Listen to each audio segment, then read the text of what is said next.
A service of KIBMradio.com, the Internet's home for an all old-time radio.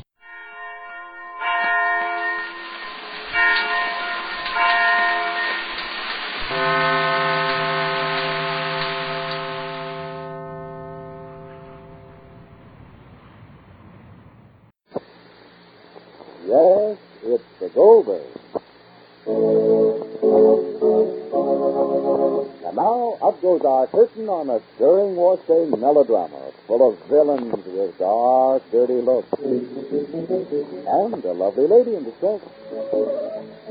The name of our play is The Workday Dilemma, or The Curse of an Aging Bat. Let's introduce the characters. First, Dirty Workshirt, a very tough customer. Sure, I'm tough.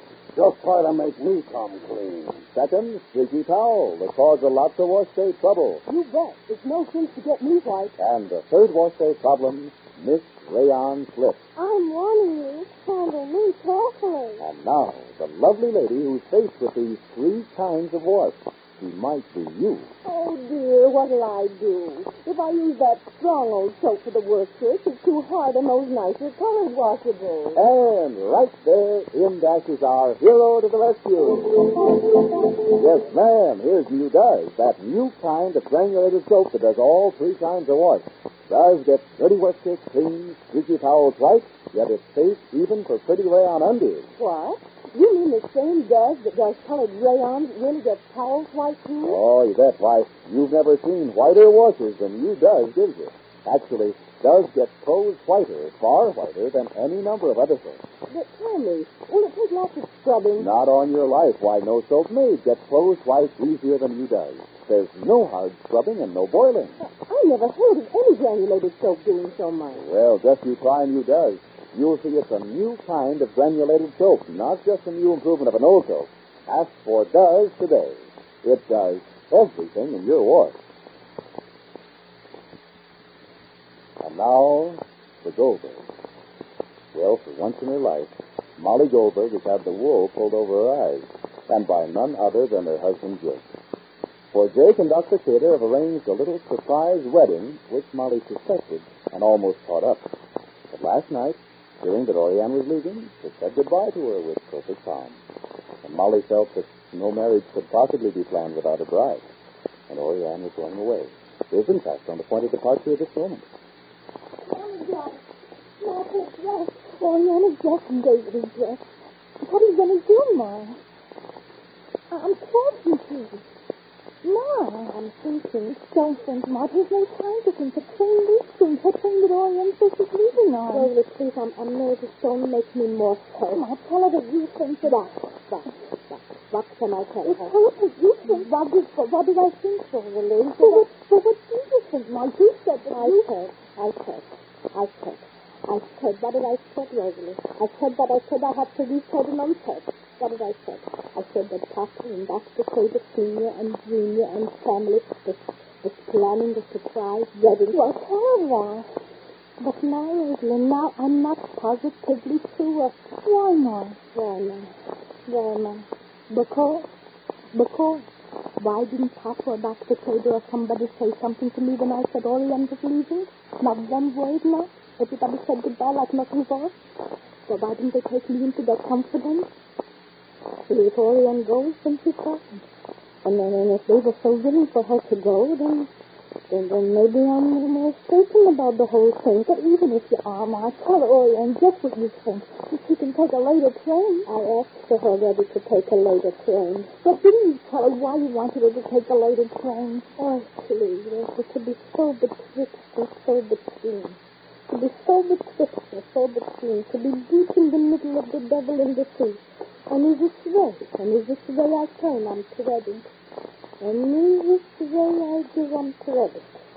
If I tell her, but I think I know, and that if I know nothing, so how can I tell her nothing? And if I tell her that I think there's something, then maybe I'm spoiling whatever this coffin Sammy and Dr. Cater are cooking. And if I don't tell her, then I'm also wrong. Oh, and in this way I'm wrong. I wouldn't forgive Papa for this. What is this, Papa, for keeping me so timid in the rabbit? Take the lesser evil, Ma. And the lesser evil? And the lesser evil is to tell her, huh? I'm going to tell her about the minister and tell her that you think that... All right. Very well. Very well. For her. If Papa is maneuvering, then I'll double maneuver. And we'll see who maneuver who will see. Yes, Papa. He's outside. You see him. He comes in the car. Then call me Orianne and tell her everything from the beginning. Hello. For I know. Let's see. Let's see what to do here. Let's see. Let's see. Pamela? Yeah. Is everybody ready? It's very early, you know, Pamela. Well, the roads are pretty icy, Ma, and the sooner we get started, the better. Well, then go, Pamela, and tell Papa that we'll be ready soon. He knows that. So then tell him that. Well, he's listening to the news in the car. But... Do you mind if I just warm up a minute, Mom? It's a little cold. Oh, well, if you're cold. Yeah. If you're freezing. So warm is it? Pamela, I don't know if I told you, but... Very well. Oh, is Orianne ready? I think it's funny time. Pamela. Yes, Ma. Pamela, you spoke such wonderful words to read the news recently. I was trying to remember this word when you were saying it to me. You know, when you were saying why Orianne shouldn't leave, Pamela. So maybe if you spoke to her... About what, Ma? Well, I mean, Pamela, you know she's going, and very soon she'll be gone. And you said, I couldn't say it with your voice, Pamela. You know how you said that the city was no place to bring a child like David, and... Well, Orianne made up her mind. I know, Pamela, because if you speak to her, I mean, the way you spoke to me, each word was like a prayer. If you tell her what you told me, I mean, all about the city streets, that they're cold, and how good it will be for David out here in the country with the trees and the flowers, and you said, after all, a child has rights. A child has a right to be in the best possible, what is the sorry word? Yeah. Environment? Yeah, environment. You said it, Penny. All right, Ma, but... Well, that's only one side of it. Huh? I mean, well, after all, now you take New York, for instance. Yeah. Orianne is taking David to New York. Mm-hmm. And New York has certain drawbacks. But after all, it has great advantages. But, family, you said... First of all, Ma, Orianne can put David in a nursery school where he'll get the proper social experience that had been missing in the country. Mm-hmm. Man is a social being, Ma. Besides, as David grows up, New York can give him things that Glastonbury can't. Museums, concerts, a cosmopolitan life. New York is a great cultural center, Ma. New York offers a world of interest and opportunities to a growing mind. But the trees, some of the trees said... Man doesn't live by health alone, Ma. The mind is more important. But the fresh air, family, that you said, I mean, the grass and the flowers and the spring soon. Sure, parks, Ma. David can go to the country in the summer. No, Ma, no. From David's point of view, New York is best. Since the month is extremely tough. Now, Orianne is coming down in a minute. Family, just see what's on the news report. Tune in the radio, Rosie. No, Mama, keep me the just in case. Don't use up my batteries, please. Go in the car. Papa's listening in the car, family. I didn't hear yesterday the news not. I didn't hear what's going on in the world. You know, I like to be very well posted, don't you? Are you sure your radio doesn't work? So what now, then? I'll take it. I've got it. Hello? Who's speaking? This is the Goldbergs residence. Dr. Cady? I'll talk. Hello, Dr. Cady. You know that Orianne is leaving on the AM on the 10:43? Let me talk to him, Ma. Listen, Weston, are you coming to the station? Hold, please. Rosalie, go up, Ma, please. why don't you let me... You're not coming to the station? Ma. No, I think you missed the Goldbergs. Just 1 minute, please. Hold. Call Papa to the phone. Ma, if you... I'm calling him to the phone. Just hold on, Dr. Cady. Family, if he's listening to the radio, Papa won't hear you. Better to go outside. You'll hear me now. Outside. You'll hear me now. Outside. You'll hear me now. Dr. Taylor, I just to ask you if... Coming, Ma. Dr. Taylor, are you there? Goldbergs there. Dr. Taylor, in view of the existing circumstances... Dr. Taylor's on the phone, Carl. Oh, thank you. Okay, darling. Just a minute, Molly, please. Ma, just a minute, please. Hello? Hello, Mr. Goldbergs. Now, I'll do the talking. That's better under the circumstances. Orianne, Tell Orianne to hurry, Molly. go upstairs, Rosalie. Hello? Yes, Doctor. Oh, I've made all arrangements. You take him to the station and put Orianne on the train. I'll get on the train on the station before Lastingburg. You both get off on the station after Lastingburg. Meanwhile, you take Mr. Goldberg to my house. Very well. And in case Orianne won't get off the train with Precisely. Don't worry. Just as Mr. Goldberg at my house. Fine. Excellent. Get them out of the train, Mr. Goldberg. Without faith. Ma, Orianne is all dressed. Just a minute, Doctor. Jake, Orianne is all dressed. 1 minute, Doctor, please. Jake, Orianne is all dressed. That's fine, Molly, because we don't have much time. Hello, Dr. Cater? I have to take my wife and Orianne to the station, so I'll have to say toodle-doo. Well, toodle-doo, Mr. Goldberg. Toodle-doo.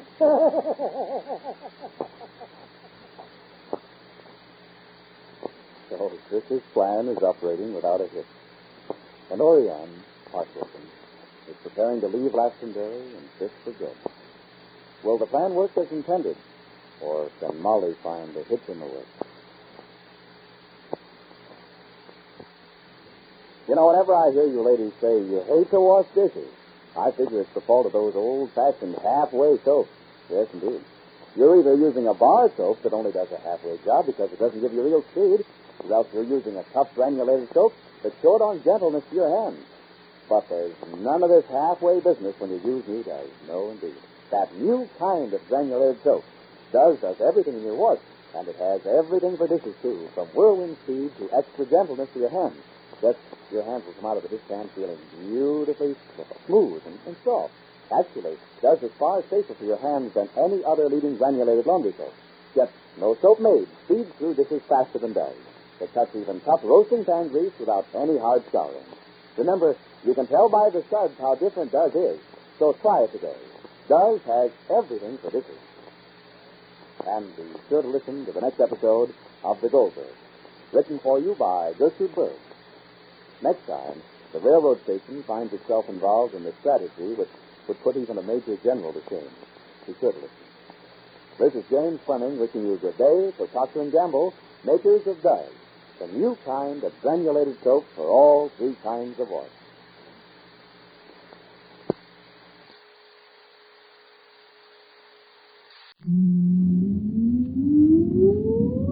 Countdown for blast off. X minus 5, 4, 3, 2, X minus 1, fire.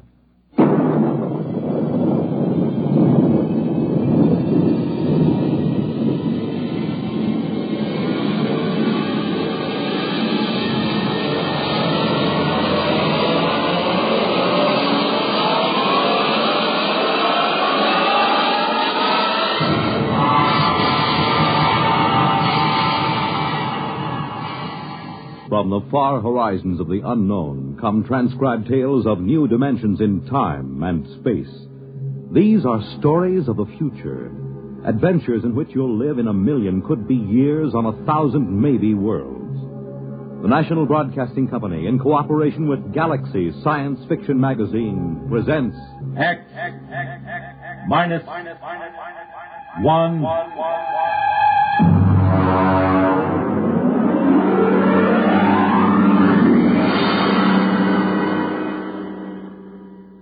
Tonight's story, Colony, by Philip K. Dick.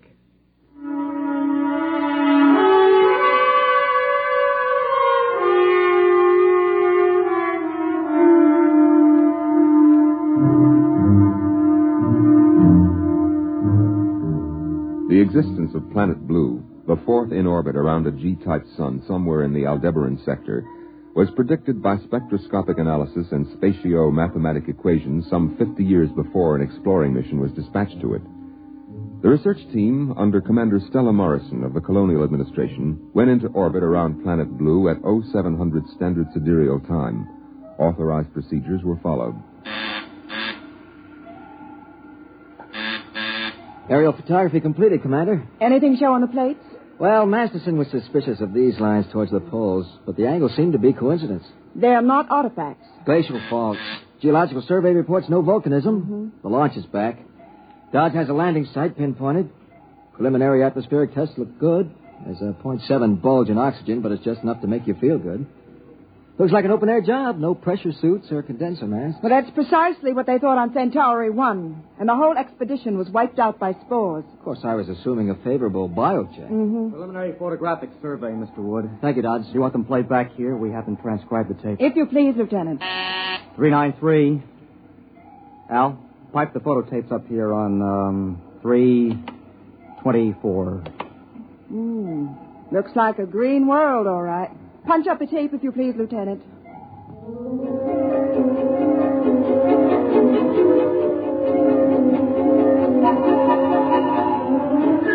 All orbital checks proved positive. The atmosphere and gravity Earth normal to 3 places on the Grayson scale. And the exploratory research ship lowered itself by the Meyerson-Lay atmospheric skip method, came into a stalled tail landing just before sunset on a day marked in the logs as Planet Fall 0. The hatches remained sealed as a 2-mile perimeter was scanned by direct instrumentation. Major Lawrence Hall of Biosurvey reported EEG sweeps to the bridge. Of course, it isn't conclusive. We've run into life forms that didn't broadcast a brainwave at all. The Grylodont lizard on Ganymede.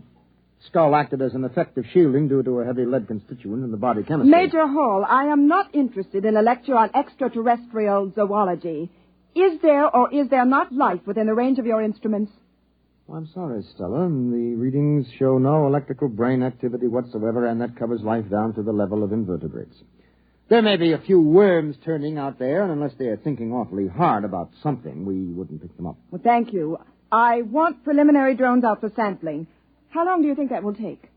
Well, a thorough job. Take about 2 weeks. I have a schedule, Major. How long do you can give me a protective Schedule C clearance? 2 days. And I ought to check airborne spores and microorganisms. Carry on, Major. All right, Stella. I'll let you know if I turn up any, special diseases on Planet Blue.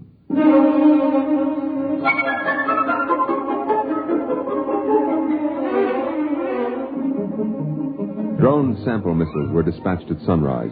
Air scoops, ground samplers, and vegetation choppers returned to base, and the bio team instituted full prescribed tests.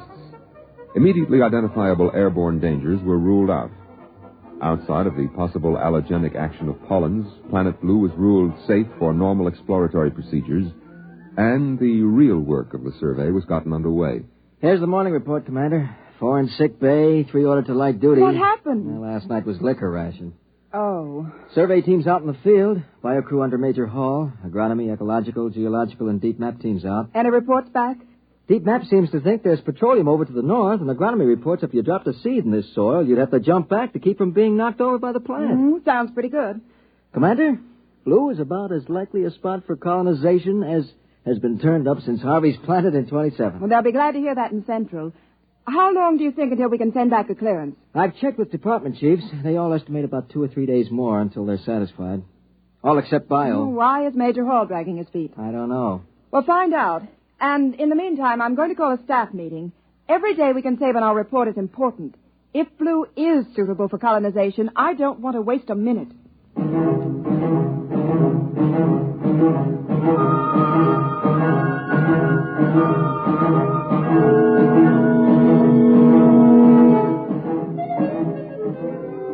By planetfall plus 3 weeks, all departments had reported favorably except biology. Ecological survey pointed out the difficulty involved in the necessity of importing animal life. But this problem had already been met in the colonization of Gamma 2 and 3, when an entire ecology had been transported in frozen gene banks and fertilized and incubated on the site. Biology, however, still withheld a favorable report.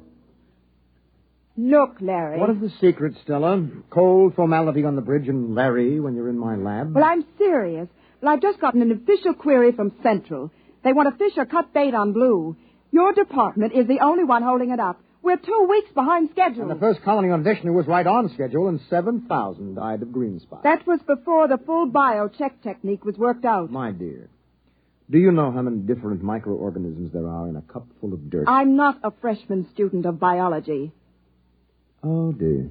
And I was hoping I could tempt you into some field work. Someday, Larry, you're going to make some remark in front of some junior officers or even enlisted personnel, and I'm going to have to call you on it.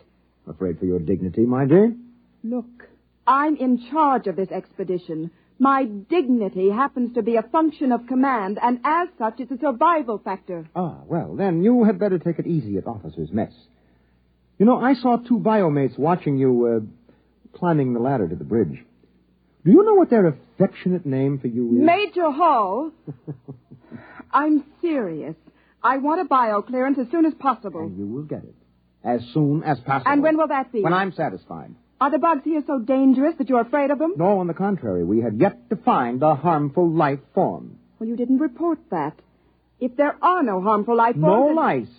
No disease germs. No malignant virus. Well, then what are you waiting for? There should be. There should be at least one little fellow who could give you a common cold. Look, sociology section found no native narcotic plant life. And inasmuch as there is no humanoid life, there is no bootlegging, gambling, immorality, and pornography either. By analogy, that would be a good reason not to colonize. Is that the idiotic logic you're following? Microbiology is a little different, Stella. And anyway, what is the rush? Blue is something different. There's something peaceful in the air. Why rush to bring picnickers who drop candy wrappers and fill the pools up with empty beer cans? Larry, I have a planned board conference in 10 minutes. If you don't bring in some kind of a report by then, I'll have to supersede you under a Section 23. Ah, yes, that's what happened on Vishnu, isn't it? Followed by Green Spot and the wagons to drag the corpses out of the colony streets. Never mind that, Major. I want a report. In the biology section lab, Major Lawrence Hall continued to examine tissue samples from lower fauna and flora samples brought in from Planet Blue. He settled a container of prepared slides and flipped the switch on the electron microscope.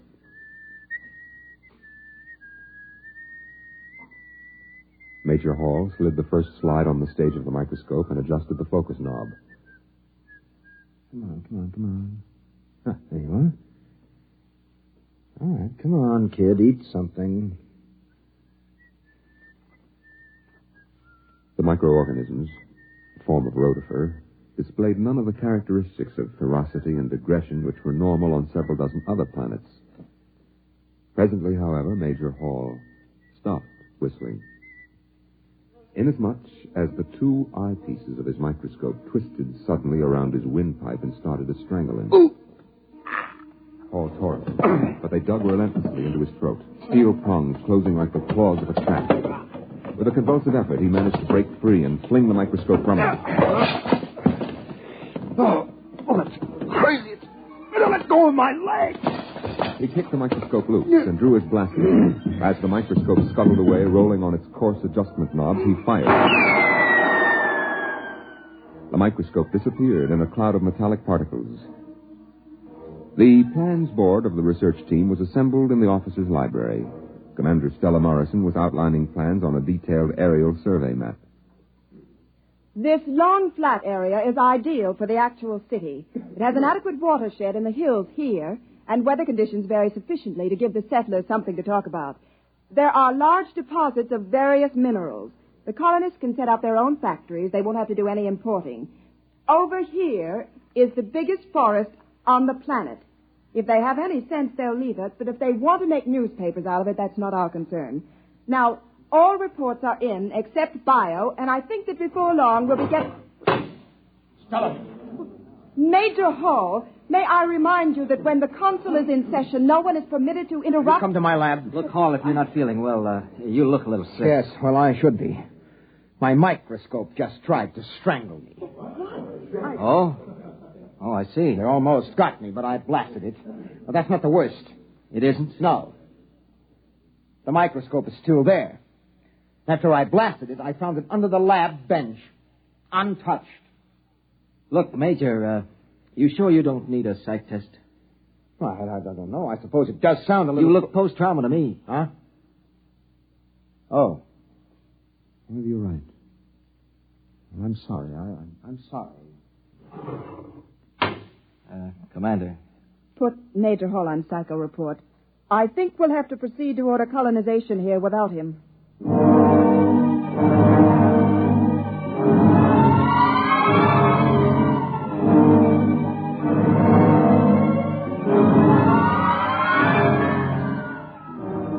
Major Hall proceeded to Psych Center, and inserting his ID card in the robot Neo Rorschach machine, he placed his hands on the contacts and activated the search and gestalt circuits. Presently, the green light flashed, indicating tentative diagnosis. Major Hall hit the response key. Severe disturbance. Instability ratio above 10. And that's over danger, isn't it? Yes. 8 is danger. 10 is unusual, especially for a person of your index. Your norm is 4. Yeah, I know. I require more data to determine whether this unusual instability ratio is an aberrant reaction or is normal survival oriented. Well, I can't tell you anymore. It is illegal to hold back information during a robo-psych test. You will deliberately distort diagnosis, which is punishable by 6 months forfeiture of pay and allowances, or such other penalty as a court-martial may direct. Thanks a heap. Now, look, do you record a high degree of unbalance for me? There is a high degree of psychic disorganization, but what it signifies, or its etiology, I am unable to determine without further data. Okay. Well, just take a tip from me. Stay away from homicidal microscopes. That is an interesting Freudian slip. You undoubtedly mean homicidal maniacs, not microscopes. This indicates a possible maladjustment in the area of your specialty. Why don't you go grease your id? I will consider that suggestion.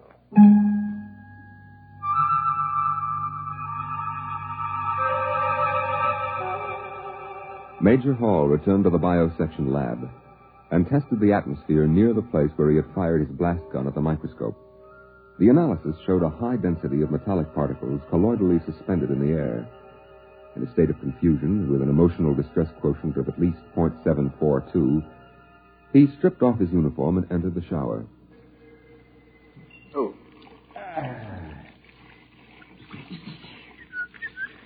Oh, well, you can't expect anybody to believe a story like that. I must be off my rock.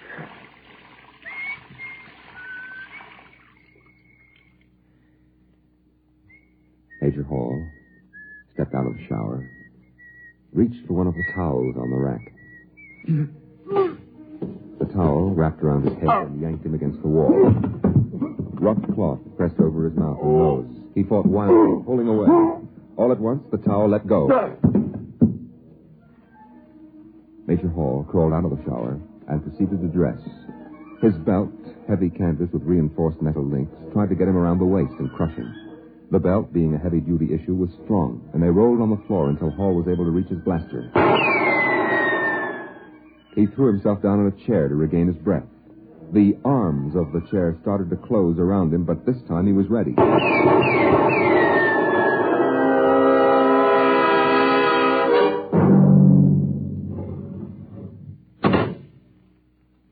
Major, I don't believe you were announced. Look, Commander. Stella. You're armed. You know the regulations I'm sorry, Stella. This is important. Well, what do you want?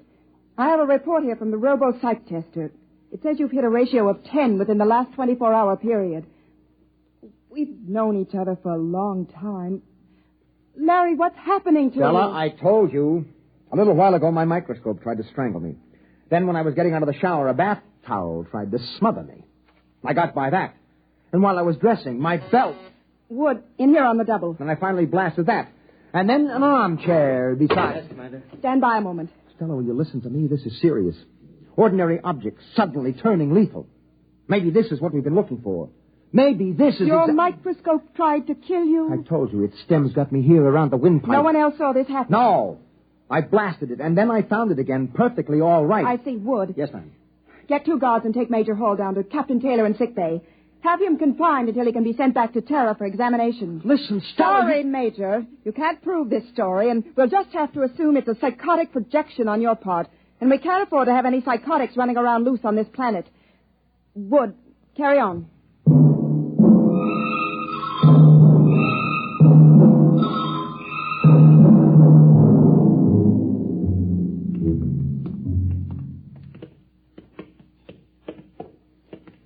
You'll be all right, Hall. Back on Earth, they can clear a thing like this up in a few weeks. Yeah, maybe you're right. Maybe I'm just out of my mind. Here we are. Captain Taylor. Captain Taylor. He should be in. Captain. The hatch isn't locked. Taylor, what's the matter? That scatter rug is shortened. Take it in and pull. Open up quick before he's crushed. Grab that rug.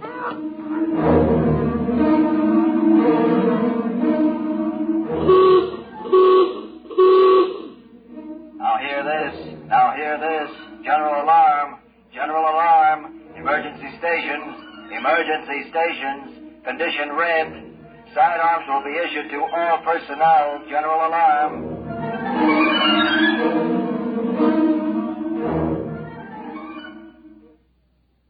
Captain Taylor tells me the rug came from Tara. His grandmother braided it. That's what I was trying to tell you. It was not the rug that attacked them. Then what was it? Something that looked like this rug. And it was something that looked like a microscope that went for me. And the towel and the belt. You mean there's some life form that can imitate anything? Yes, it seems so. And it's deadly.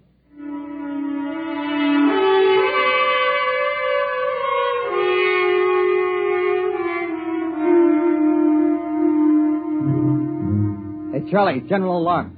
Get up out of that sack. Hey, what'd you do with my gloves? Oh. Hey, where'd I get two pair? Well, meeny, miny, mo. One pair of gloves is the same as the other. Hey, these gloves are moving. How do you like that? These fool gloves are going for my blast pistol. Charlie, is this one of your crazy electronic gags? Did you rig my gloves? Hey, look out for that pistol! Look out!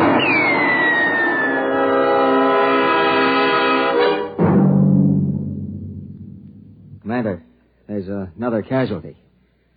Lieutenant Dodds. What happened? I don't know. He seems to have shot himself. Oh, no. Stella, I think that I have something. Dodds is dead. Look, we know that this thing can camouflage itself. It can imitate any object it leans up against.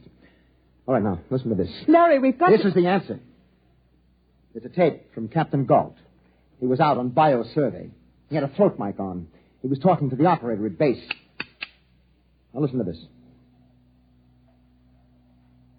Head for home now.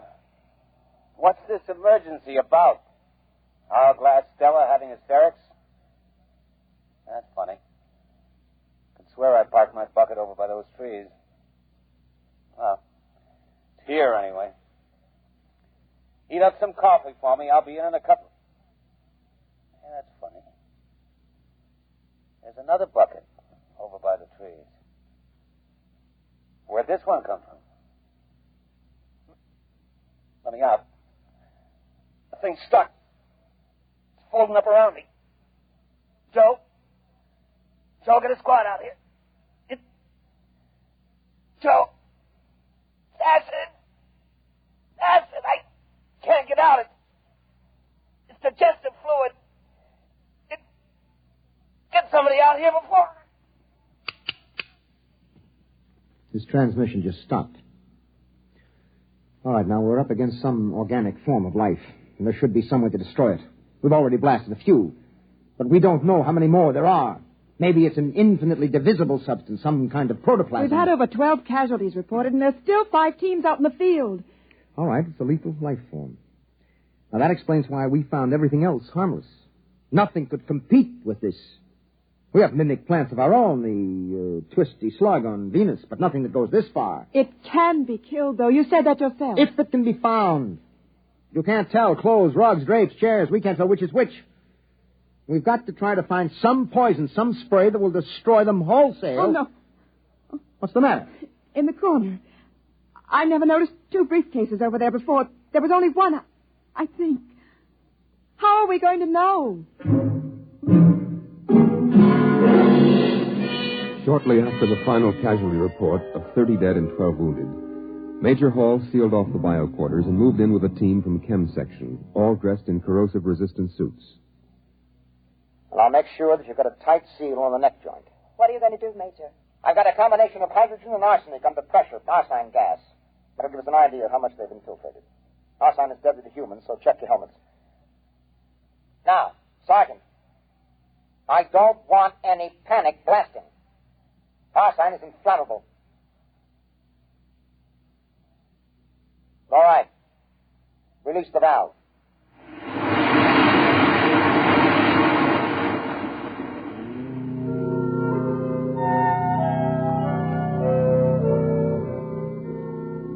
As the gas filled the room, the first to go was a filing cabinet, which melted and oozed to the floor, followed by pipettes, Bunsen burners, bell jars, and test tubes. The lab was sealed off and a meeting held in Commander Morrison's quarters. Well, it's protoplasm, all right. You could see that when the mimic shape melted. It was a cell nucleus as big as your hand. They resembled the simple unicellular protozoa. Of course, gigantic in size compared to microorganisms. Can we spray them? Arsine disturbed them. And I suppose enough might kill them. But we haven't got that much. We can't flood the planet. We wouldn't be able to use our blasters, and it's lethal to humans. We'll have to pull out. Stella, I'm afraid you don't quite understand. We can't take the chance of carrying them back to the system disguised as a boot or a towel or anything. And they seem to multiply by binary fission. It wouldn't take long to overrun Earth and the rest of the system. If we stay here, they'll pick us off one by one. We could have arsine brought in or some other poison, but that would destroy most of the other life on the planet along with it. Then we'll have to burn the planet clean. Wood? Yes, ma'am. Set up a call to system monitor. I'm going to get the unit off here out of danger. After that, we can work out the best way of cleaning off this planet. You'll run the risk of taking them back to Terra. Can they imitate higher life forms? Can they masquerade as humans? Apparently not. They seem to be limited to inorganic subjects. Then we'll go back without any inorganic material. But our clothes, they can imitate the synthetic fibers, belts, gloves, boots. We're not taking our clothes. We're going back without anything at all. Oh, I see. Get me a beam to central monitor immediately.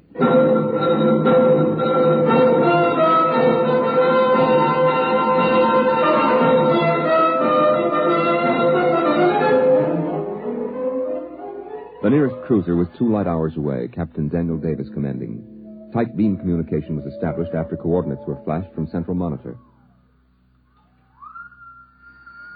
This is Captain Davis. Can you read me? I read you. Commander Morrison here. Captain, you are to make a planetfall as soon as possible at coordinates to be supplied you. We are going to board your ship naked. Naked? That's right. That's, well... When will you land? At about 1,500 hours, I'd say. Captain, would it be possible for your men to... I'll have my crew below decks. We'll land on robot control. Thank you. Wood, sign off the transmission. Yes, ma'am. There was some objection among the enlisted personnel, particularly in the women's quarters. The ship landed at 1,200 hours, 3 hours sooner than expected. All hands disrobe immediately. All personnel report to field, ready to embark. So soon?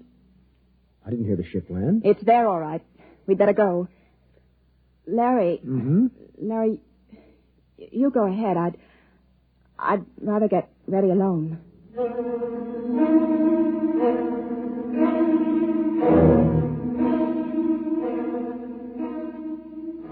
Parked in the center of the landing field was a cruiser, its hull pitted and dented by meteor strikes. It lay motionless, with no sign of life aboard. A crowd of naked people was moving across the field, blinking in the bright sunlight. Commander Stella Morrison, without any sign of rank apparent, paused on the ramp and spoke to Major Lawrence Hall beside her. Larry. Yeah? What is it? I'm scared. Why? I don't know. Psychological reaction. Forget it. It's a reaction to nudity carried over from early childhood. Come on, we're holding up the line. Larry, I want to go back. Stella, look. Now, at least Davis kept his promise. There are no enlisted men lining the hatches to enjoy the view. You see? It's dark in there. There's nothing to worry about. Come on. Up you go.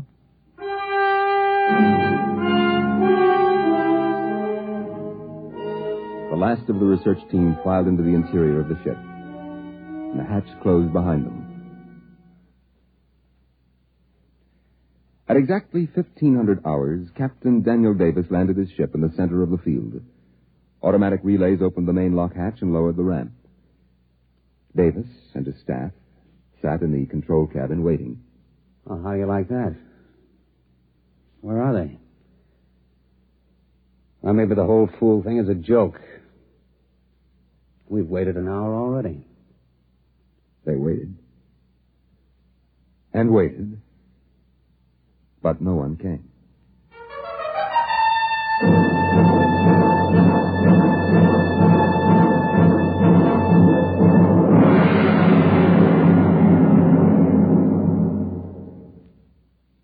You have just heard X-1, presented by the National Broadcasting Company in cooperation with Galaxy Science Fiction Magazine, which this month features Double Dare by Robert Silverberg, which demonstrates that pride can lead to much worse than a fall.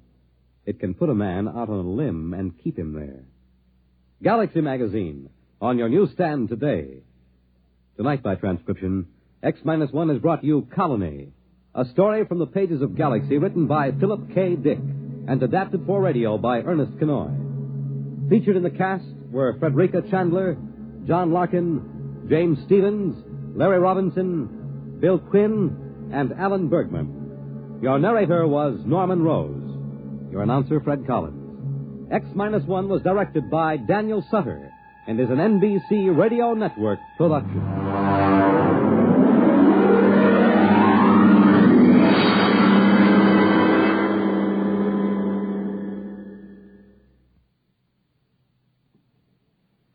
Hear music in the Morgan manner. Russ Morgan, live weekday mornings on NBC Bandstand.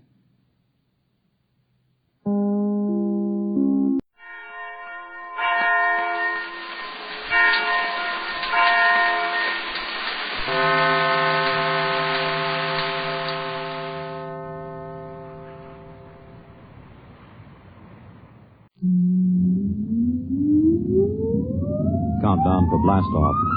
X-5, 4, 3, 2, X-1, fire.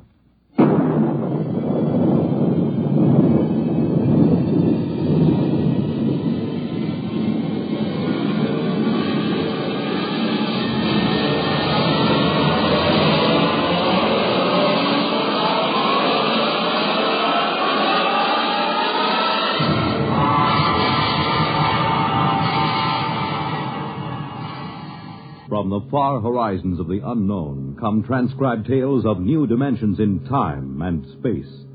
These are stories of the future, adventures in which you'll live in 1,000,000, could be years, on 1,000 maybe worlds. The National Broadcasting Company, in cooperation with Galaxy Science Fiction Magazine, presents X-1.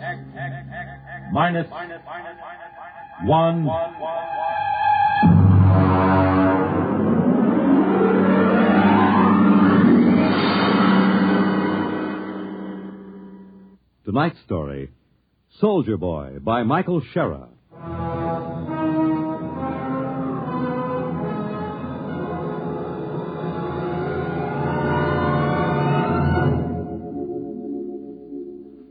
There is a Scandinavian legend. In the Northland deep, in a great cave by an ever-burning fire, the warrior sleeps. For this is the resting time, the time of peace. And so shall it be for 1,000 years. And yet we shall summon him again, my children, when we are sore in need. And out of the north he will come, and again, each time we call, out of the dark and the cold, with the fire in his hands, he will come.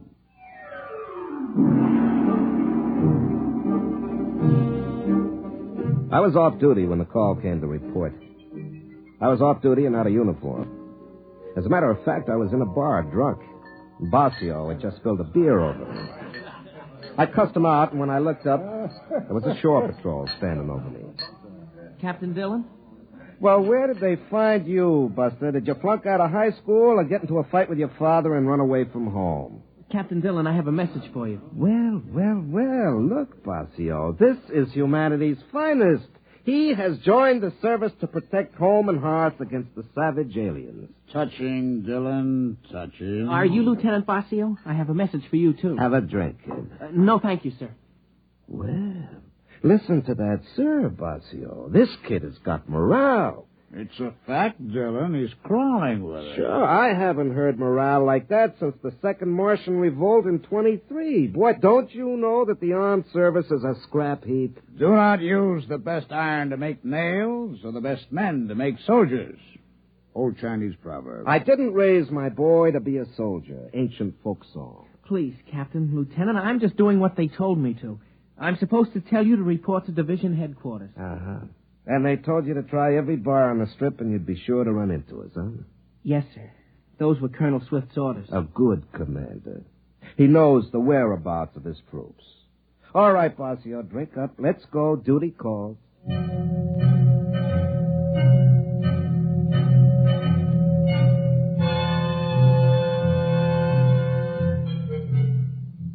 The garrison town was wide open.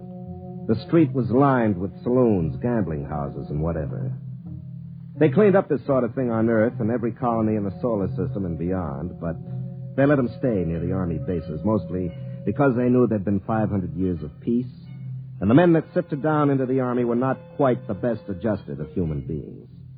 The drinkers, the gamblers, the men who were destructive in 100 different quietly degrading ways wore the uniform of the Defense Command. The uniform that was usually creased and just a little dirty. I know because I'm a veteran of 20 years of it.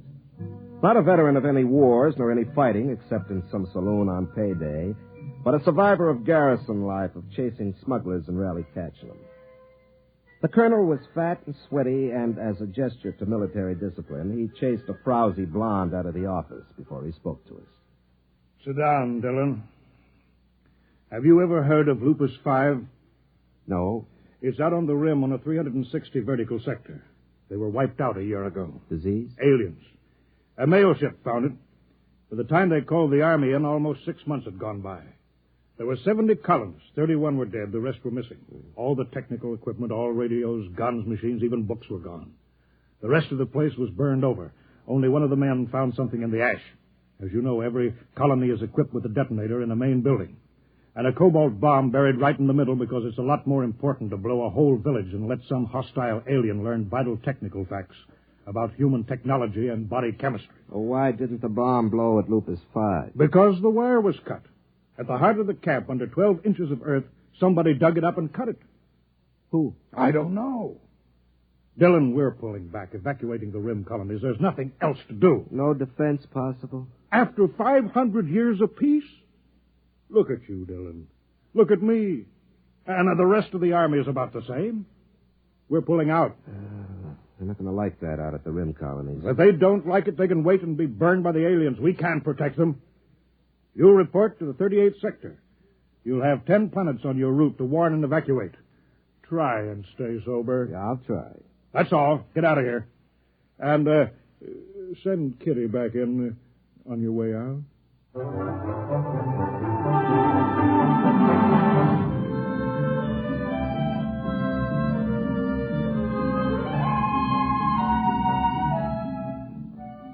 We cleaned up 3 planets, delivered the dispatches from headquarters, and tried to find out if they had anything worth drinking in the colonies. Usually they didn't. And we were stuck with something at Basio made out of high-thrust fuel with a little lemon juice and oil of wintergreen for flavoring. We headed out for number 4.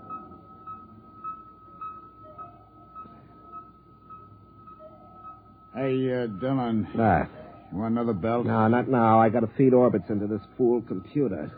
Light up. Come on. There she goes. You know, it's funny. What? Life. You're a 90-proof philosopher, Basio. Nah. Look, we come down on a planet. Nobody talks to us. We can stand out in the landing field in snow or sand or whatever they got on their miserable planet. Nobody wants us. Well, look at you. Can you blame them? No, you don't get it. What are we here for? To save them. To shove a firecracker under their tails and get them out while there's still time. What do they call us? Soldier boy. Drunken bum. Now, what do they do that for? 3 guesses. Yeah, like on that last one. They almost mobbed us. Every time we walked out in the street, they looked at us as if these uniforms were some kind of an insult. Well, look up your history, Basio. There's been too much misery tied up with soldier suits of some kind. It's practically a racial memory. Ah, baloney. They got no call to treat us like we were criminals. They would have shot me down if you hadn't taken off so quick. Yeah, look, Basio. If somebody comes and tells you got to get off the planet that's been home for 20 years and then wrecks their best restaurant in a brawl, what do you expect? A medal? I guess you're right. Hey, that was some scrap. Yeah. I didn't like the way that stuck-up head waiter called me soldier boy. I'll do it all over again. I know you would. On the next planet, do your drinking on the ship. It's safer all around. Well, they still got no right to be so stuck up. After all, somebody's got to be in the Army. Yeah, I guess so. Well, that's the last orbit. Pass me the bottle. Huh?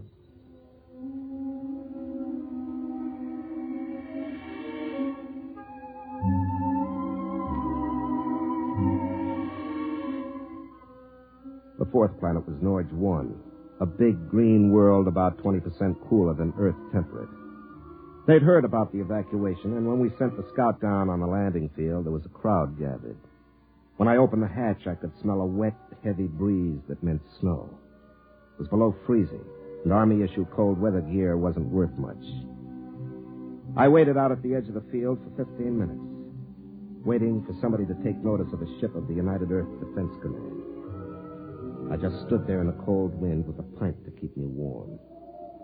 Finally, somebody came out to talk to me. What do you want? I'm Captain Dillon. I have a message from Fleet Headquarters. You in charge here? Nobody's in charge here. If you want a spokesman, I guess I'll do. What is it? Well, I got a dispatch for you from headquarters. I'll look at it later. Is it always this cold? This time of year. Freeze a brass monkey. Drink? No, thank you. Mind if I do? No, you have to. I don't suppose you got any decent liquor on this planet. No, we don't have any. Yeah, I forgot. All right, let's get going. We haven't got much time.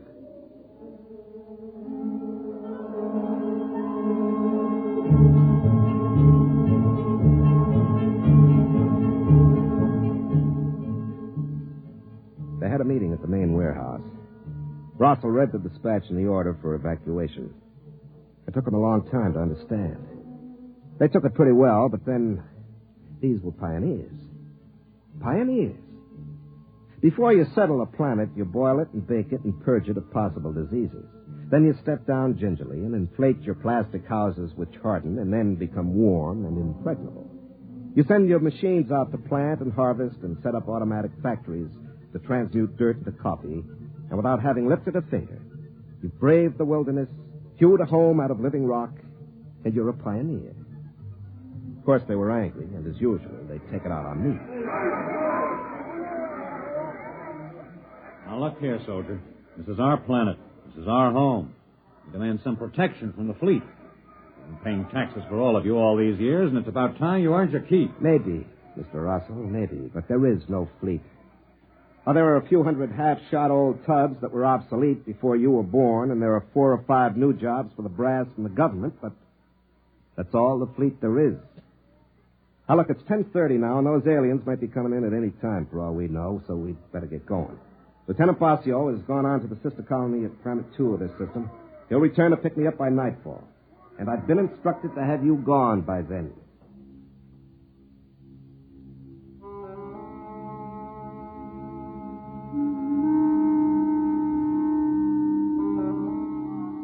I wanted to remind them that nobody wanted the Army, that the fleet had grown smaller and smaller, but there wasn't any point to it now. I realized long ago that they were right in a way. I was a big, fat anachronism, a fossil, a hangover from the Dark Ages. Only, unfortunately, we'd run right into a new Dark Ages that came from somewhere out in the stars and picked off colonies and burned them to a cinder. Well, when they finally left the meeting, I went out to check the bomb. The detonator was in the radio shack. It was a long metal bar with a lock on it. I followed the conduit down the wall till it entered the ground. Then I started to chop at the frozen earth to follow the wire.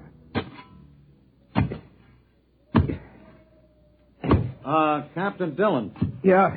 How many people can your ship take? Well, she sleeps 2, won't take off with more than 10. Why? We're overloaded. There are 60 of us, and our ship won't take over 40. We came out in groups, so we never thought. You sure? She's only a little ship. She's all we could afford. Well, it looks as if somebody's going to find out firsthand what those aliens look like. It's not very funny. All right. Maybe the colony on 2 has room. I'll call Basio and ask. Are there any fleet ships within radio distance?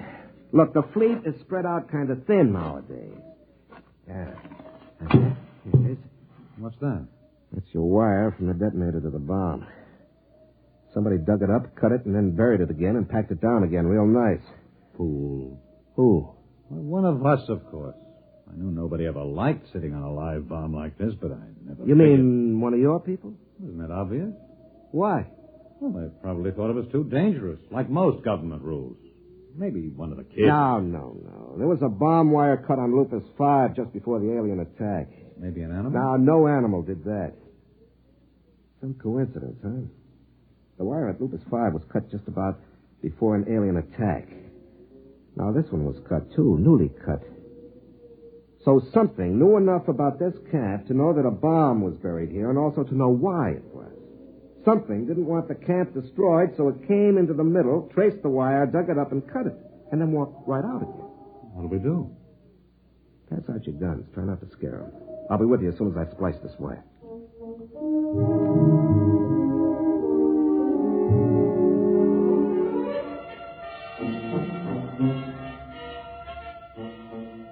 I spliced the wire and went back into the radio shack and pulled out my pistol.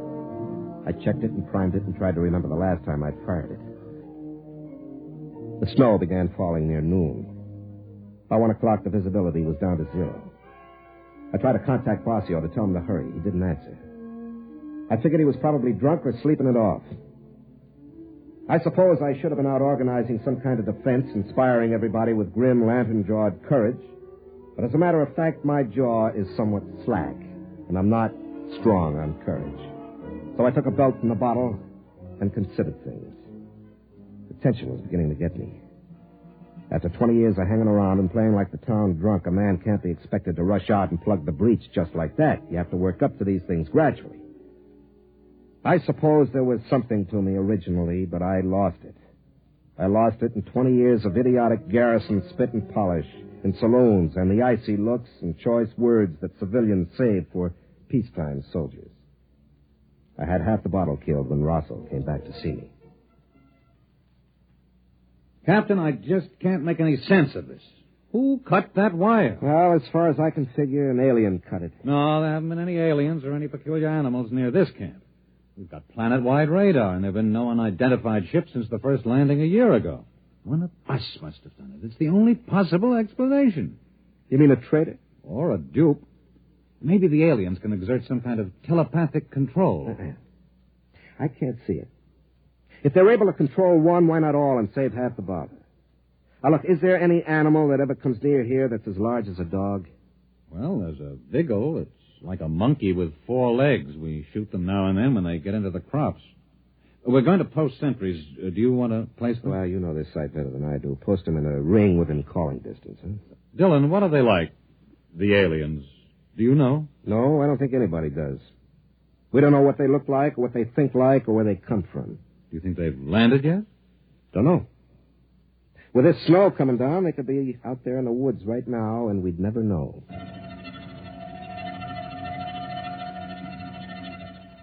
Planet Director 7396 recording progress report on attack day.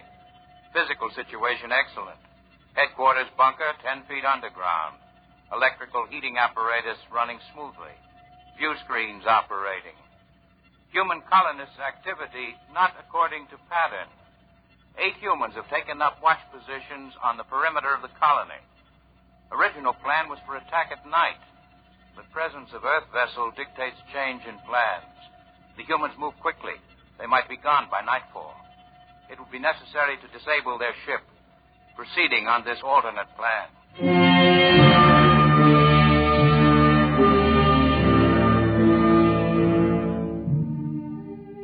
At noon, Rosso reported that Planet 2 didn't answer his call. Basio might be drunk, but the colony on 2 wouldn't be. If there was no answer, it was because they were dead. The people were quiet and frightened. Some of the women were beginning to cry. They brought me coffee now. It had begun to dawn on the women that they might be leaving without their husbands or sons. They had their ships stripped down and they were loading. The ones that were going stood outside and stripped off their clothes. Cold weather gear of 40 people weighed enough to get a few more on board. In the end, the ship took 46 people. When they were all loaded and they cleared the landing field and the hatches closed. You could hear the generators surge for a lift. But then there was a sharp burning smell and she never got off the ground. Dylan? Over here under the tree. What happened? The lining's burned out. She's being repaired. How long will it take to fix? 4 or 5 hours. It'll be dark by then. It seems like they want to wait till the dark. Probably aren't many of them. Might mean that, or maybe they see better at night, or maybe they move slow. You got any idea how they got to the ship? No. You know, I've been in the Army 20 years. This is the first time I was ever in a fight. I never shot at anybody. I always figured I'd be afraid. But there doesn't seem to be any sense in being afraid. There's nothing to do but wait until night comes.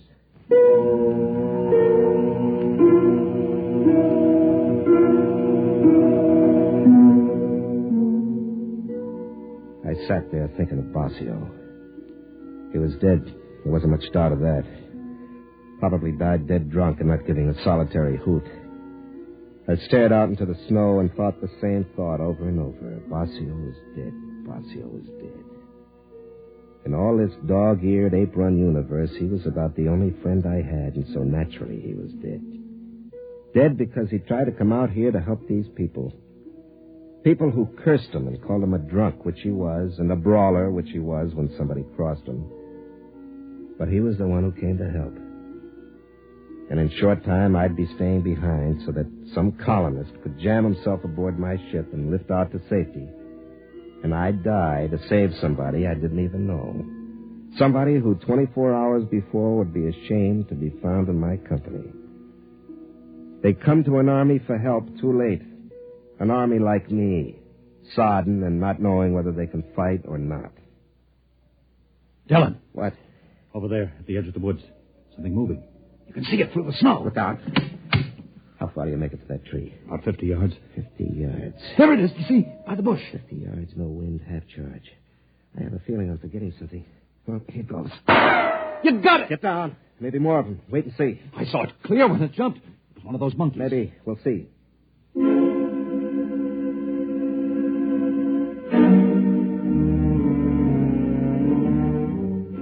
I waited 10 minutes and then I ran over. Whatever it was gone, almost all of it. My bolt had taken a paw and taken it clean off. I picked it up, but there was no blood. The skin was real and furry, all right, but the bone was steel and the muscles were springs.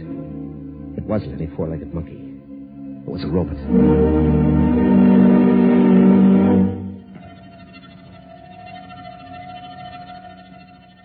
Planet Director 7396 recording progress report on attack day. Due to component tube failure, small robot unit out of control. Wandered towards settlement. Took calculated risk with poor seeing due to snow that humans would overlook it and still think of it as an animal, even firing with ports open. But a part of the robot is missing and the humans have found it. There will be no chance to disable the smaller ship now. In order to carry out total destruction, the settlement will have to be detonated. The settlement will have to be bombed from previously planted locations. I will have to leave control bunker for a more distant position as soon as protective armor is put on. I will proceed to carry out this plan. I realize this is not the ideal operation. It is more disciplined to capture humans and their equipment undamaged, but total destruction is necessary. For further operations, recommend duplication of essential controls on robots.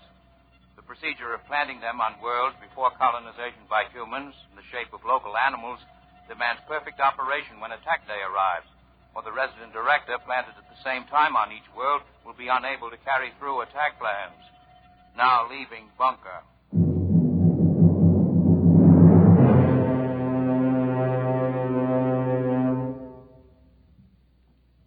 That's how they got the ship, all right. Probably slipped a vigil through the aft port and left it in there to foul the lining. Wonder what else they've got. Well, probably all kinds of things. Must have been some kind of lizard that went under and cut the wire. A spicer lizard. They can burrow underground. And we've got a bat that could do aerial reconnaissance for them. Well, they know everything about you, and we don't know anything about them. They're probably sitting out there right now, swarming behind those trees, waiting for it to get nice and dark. All right, you better get back to the others and tell them I'll stay here. Why? Because we only need one. If we could just get one back to a lab, we'd have some clue to what they are. We can't just cut and run. We've got to make a stand. I didn't think the Army made stands. I thought they just pulled out. Yeah, I suppose so. An army does what it has to, and ours is weak and filled with men like me. But even so, there comes a time when you have to make a stand.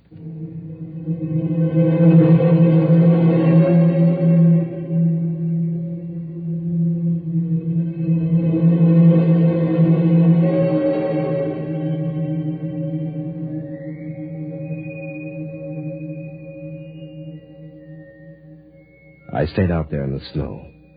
I wasn't thinking very calmly. It was too cold. But it was probably just as well. I put in about 10 minutes being afraid of whatever it was that was behind those trees. What I needed was luck. Just good, plain old luck. I didn't know where they were or how many there were or what kind, so I needed luck. I started to inch forward in the snow. There was nothing but quiet in the trees. I got past the first trunk. My elbow hit a rock, and it hurt. My feet were cold. And then I heard a noise. The thing was moving down the left side of a gorge up ahead. I got up on my knees. I blew on my fingers and threw the charge level on my pistol over to full. It was a great black lump on a platform. The platform had legs and was plodding up a path that came right past me. It hadn't seen me yet, but it would. There were 5 of those little monkeys skipping on before it, acting as eyes. Then one of them spotted me and started running. My first shot took the monkey in the head, and then I aimed for the lump on the platform.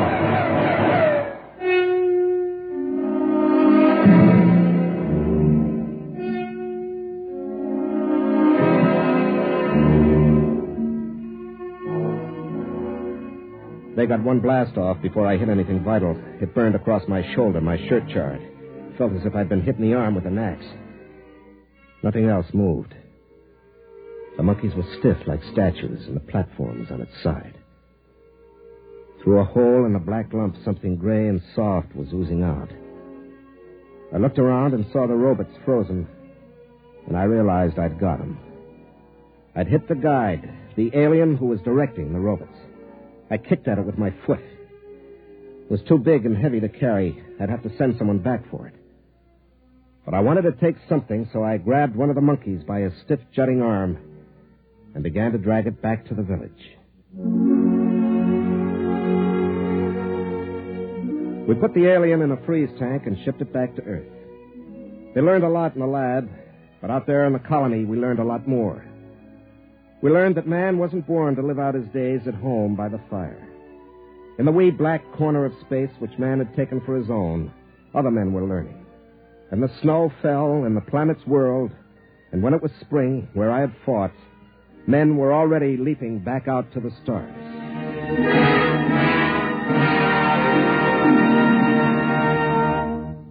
You have just heard X-1, presented by the National Broadcasting Company in cooperation with Galaxy Science Fiction Magazine, which this month features The Native Problem by Robert Sheckley, in which a misfit discovers that there is not plenty of room in space for his kind, that in fact there is less room in space for him than anywhere else. Galaxy Magazine, on your newsstand today. Tonight, by transcription, X-1 has brought you Soldier Boy, a story from the pages of Galaxy written by Michael Scherer and adapted for radio by Ernest Kenoy. Featured in the cast were Larry Haynes as Dillon, Ralph Bell as Bossio, Alan Hewitt as Russell, Bob Hastings as the shore patrolman, Wendell Holmes as the colonel, and Kermit Murdoch as the alien. Your narrator was Floyd Mack. This is Fred Collins speaking. X-1 was directed by Daniel Sutter and is an NBC Radio Network production.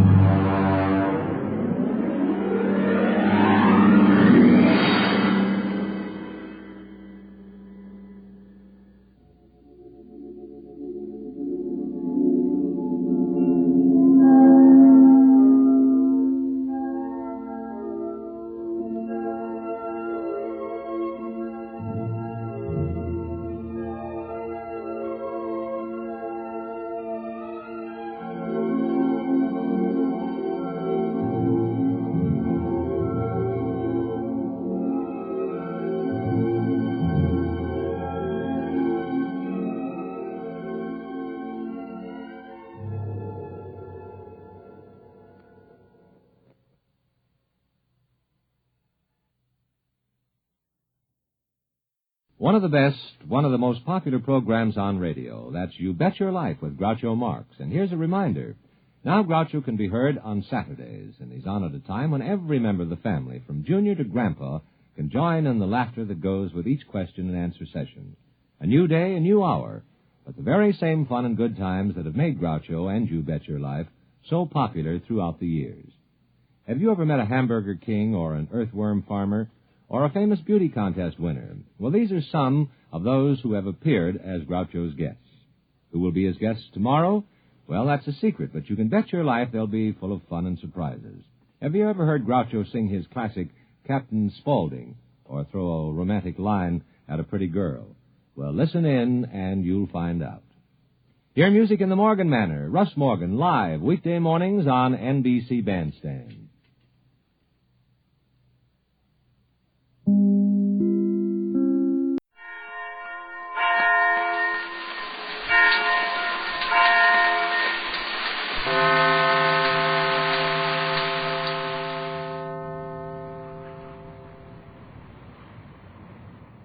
Down in a submarine lock, 50 feet below the surface of the Magic Island, Jerry and Joan are waiting for their orders to go aboard the Euclidean submarine, which will go out to capture Johnson on Mrs. Gregory's other boat.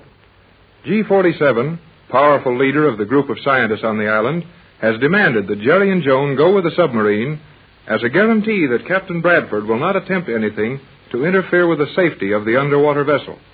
Jerry and Joan are standing near the entrance to the submarine lock. Now, you must be patient, Jerry.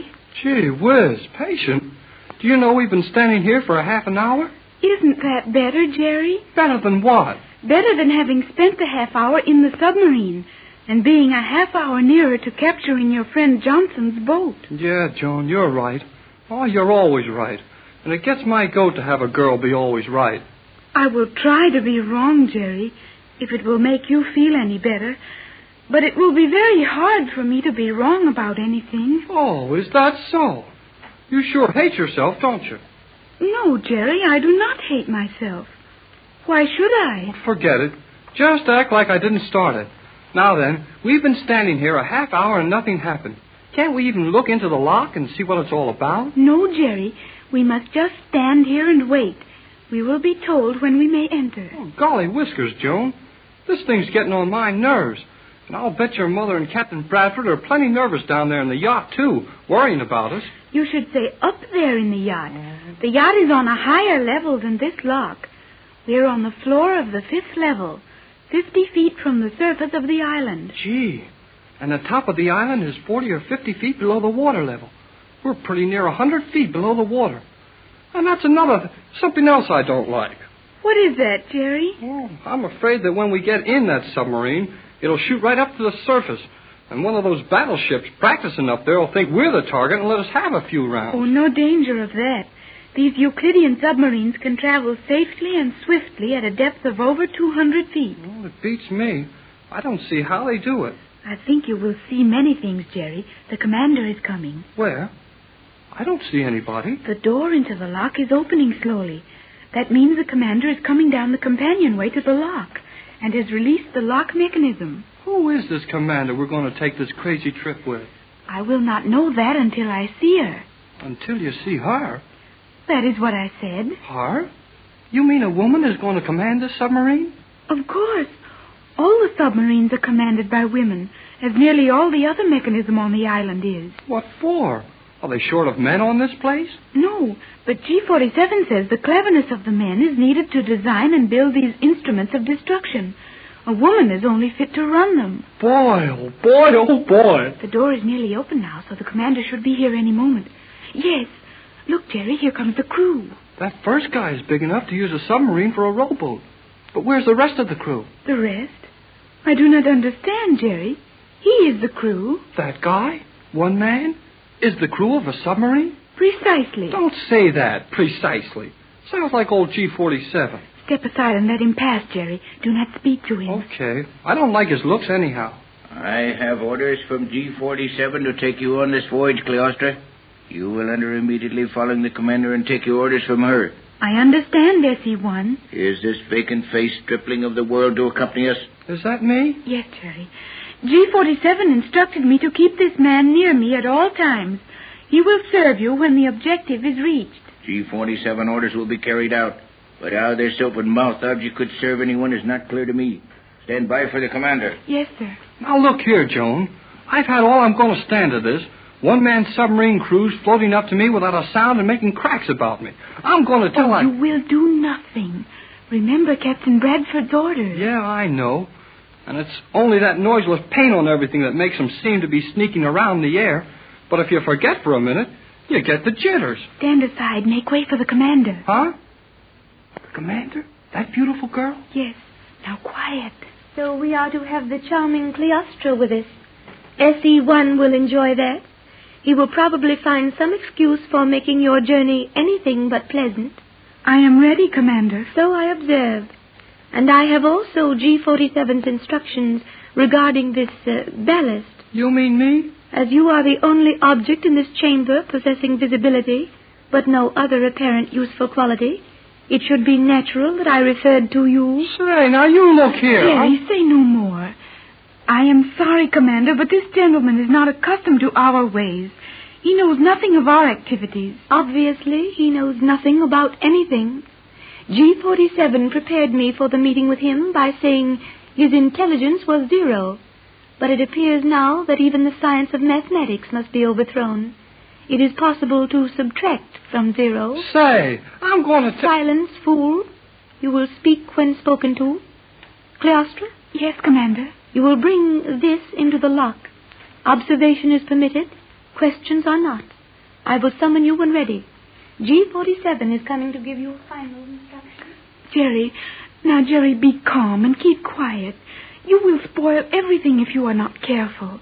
And remember that we have the only chance there is left to protect Johnson and possibly save Captain Bradford's formula. Yeah, I know. I'm sorry. But she got my goat. You know, she's the most beautiful woman I ever saw in my life. Ah, but she's just a blame machine. A hard, cruel machine. Like everything and everybody else here on Euclidia. Oh, Jerry. Oh, now cut it out, Joan. I didn't mean you. You're not like the rest of them here. But you said she was the most beautiful woman you had ever seen. Oh, Jiminy Crickets. I didn't mean that, Joan. You're the most beautiful girl I ever saw. Am I, Jerry? Sure you are. The commander ain't so much for looks, I guess. It's just that I got a surprise seeing a young woman handling a job like this. You will see women doing many things on Euclidia, Jerry. Oh, I believe you. Well, when do we start this deep-sea cruise with a woman skipper and a one-man crew? The commander said G47 was coming with final instructions for us. We may go into the lock and wait for him. There you can observe the mechanism which holds the nose of the submarine into the island. Oh, let's have a look. This isn't a very big door, but I guess... Hey! We can hear our feet again! Yes, this is one of the compartments on the island that is kept noisy for a reason, Jerry. Every sound made in this lock registers in the control chambers, and the scientists know what is happening here at all times. Well, I've got no secrets anymore. Boy, this island has sure taught me one thing. What is that, Jerry? Better say something good about everybody, because every time you don't, the guy is standing right behind you. Now, Jerry, you can see the submarine. Where? Hey, is that wall glass? No, transparent steel. They use some glass in the fusion with the steel, and the resulting hardness is greater than that of steel, with the visibility of a poor grade of glass. All right, I'm sold. It's steel, but you can sure see through it plain.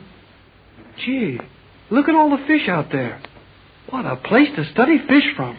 We may come here and do that some other time if you wish, but you are not looking at the interesting part of the lock. It's all interesting to me, but what do you mean? The nose of the submarine is screwed into that wall. Hey, what are you talking about? You mean there's a union or a joint of some kind on the wall that screws onto the nose of the sub? Not at all. The submarine is rammed into that hole, then it is revolved. The sub is revolved? Precisely. What did I tell you about that precisely? Oh, I'm sorry, Jerry. Okay, let it go this time. Now to get back to this boat thing. You mean that the whole boat, 100-foot submarine, is revolved until the nose is screwed tight into that hole? Exactly, Jerry. Then the water is pumped out of this room and the hatch in the nose opened. Well, of all the wild things I ever heard of. Then when we get into that thing now, they'll shut the nose up, fill this room to equalize the pressure with the water outside, and then roll the boat over and over till they get it loose from here? Yes, of course. Jerry. Why, what is the matter, Jerry?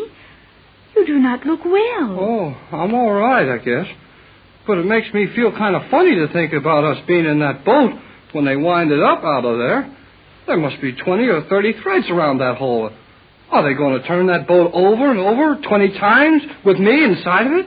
24 times, Jerry. Oh.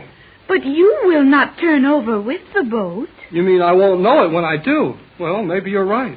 No, Jerry. Just the shell of the boat turns. The inside assembly, the turbines, the compressors, everything stays on an even keel while the boat revolves around it. Well, I hope it comes out all right, but I feel kind of green. You look a peculiar color, too. Yeah, I thought so. Are you ready? No. Oh, no. We are ready, sir. Your instructions are brief. You will make every effort to get this man Johnson to submit peacefully to bringing his boat to the island. If you fail, the commander will know what to do. But how are we going to do this, G47? You will decide that for yourselves. As for you, Cleostra, if you allow this young fool to make a mistake, you will be left with the wreckage of Johnson's boat 300 miles from here. I understand. On your way. Do not keep the commander waiting. Go on, Jerry. Crawl into that hole in the nose of the boat. Just go into it head first? Yes, hurry. Okay, here goes. Okay, come on in, Joan. Are you all right? Of course, Jerry. Oh, Jerry, take your hand away from there, quick. Oh, gee. That thing nearly caught my hand. Look at old G47 grinning back there. Now he is closing the door of the lock. See? And it will begin to fill with water. You and I will just sit here and be quiet. There comes the water into the lock.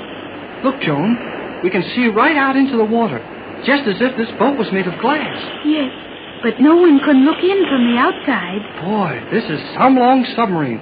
The commander looks about a half a mile from here. She is 40 feet from us. Now, Jerry, she's reaching for the lever. We will start to revolve and clear the lock. You mean we're going to go round and round now? Yes, Jerry. See, the wall is beginning to move past us. Oh. Jerry, what is the matter? We are not turning over. No, but the ocean is, and that's worse. Oh.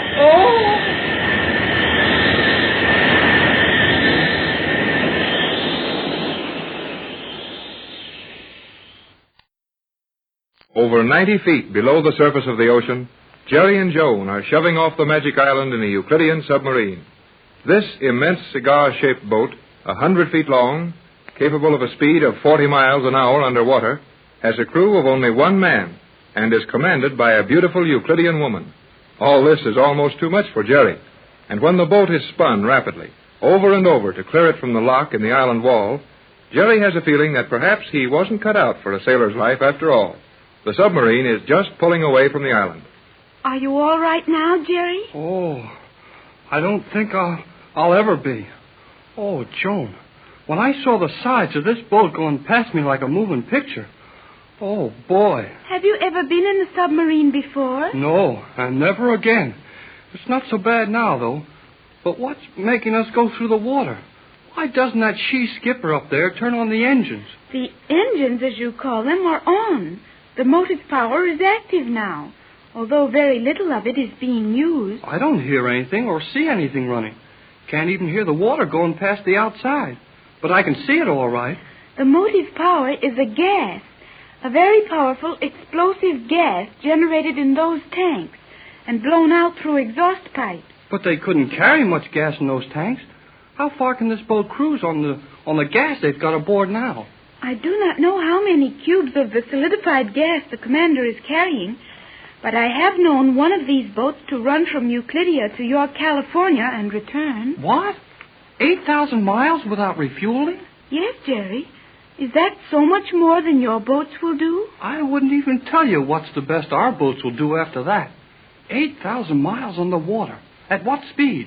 I think the regular cruising speed does not exceed 30 knots per hour. Oh, that's too bad. The regular cruising speed of a boat in 15 fathoms of water is only 30 miles an hour. What holds it back? Is that not good, Jerry? Look, Joan, I wouldn't kid you. It's so good that nobody in our world even dreams about such things. We put them in nice, big, strong houses and take care of them if they talk like that.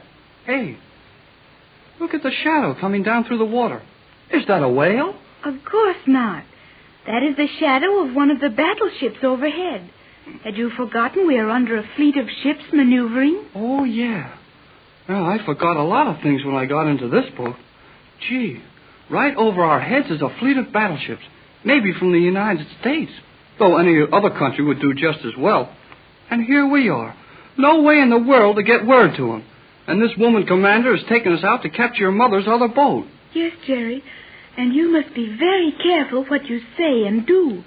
The commander is a very hard woman.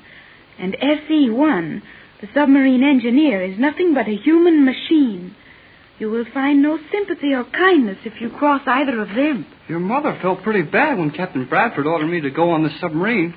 But, well, I guess Tex knew what he was doing. Captain Bradford has great faith in you, Jerry. And he knows you will find a way to warn Johnson of our coming. If there is a way. But there isn't. And I can tell you, from the looks of this thing here, there isn't going to be. And even if I could warn Johnson, what could I tell him? If he could only get away from here, his boat will travel faster on the surface than this one under it. Yeah. But if I scare him away, even if I could, it might be the worst thing in the world to do. I do not see why, Jerry. Because it'll take that pigeon 3 or 4 hours more to get to his boat. And if the pigeon is lost, we can't do a thing.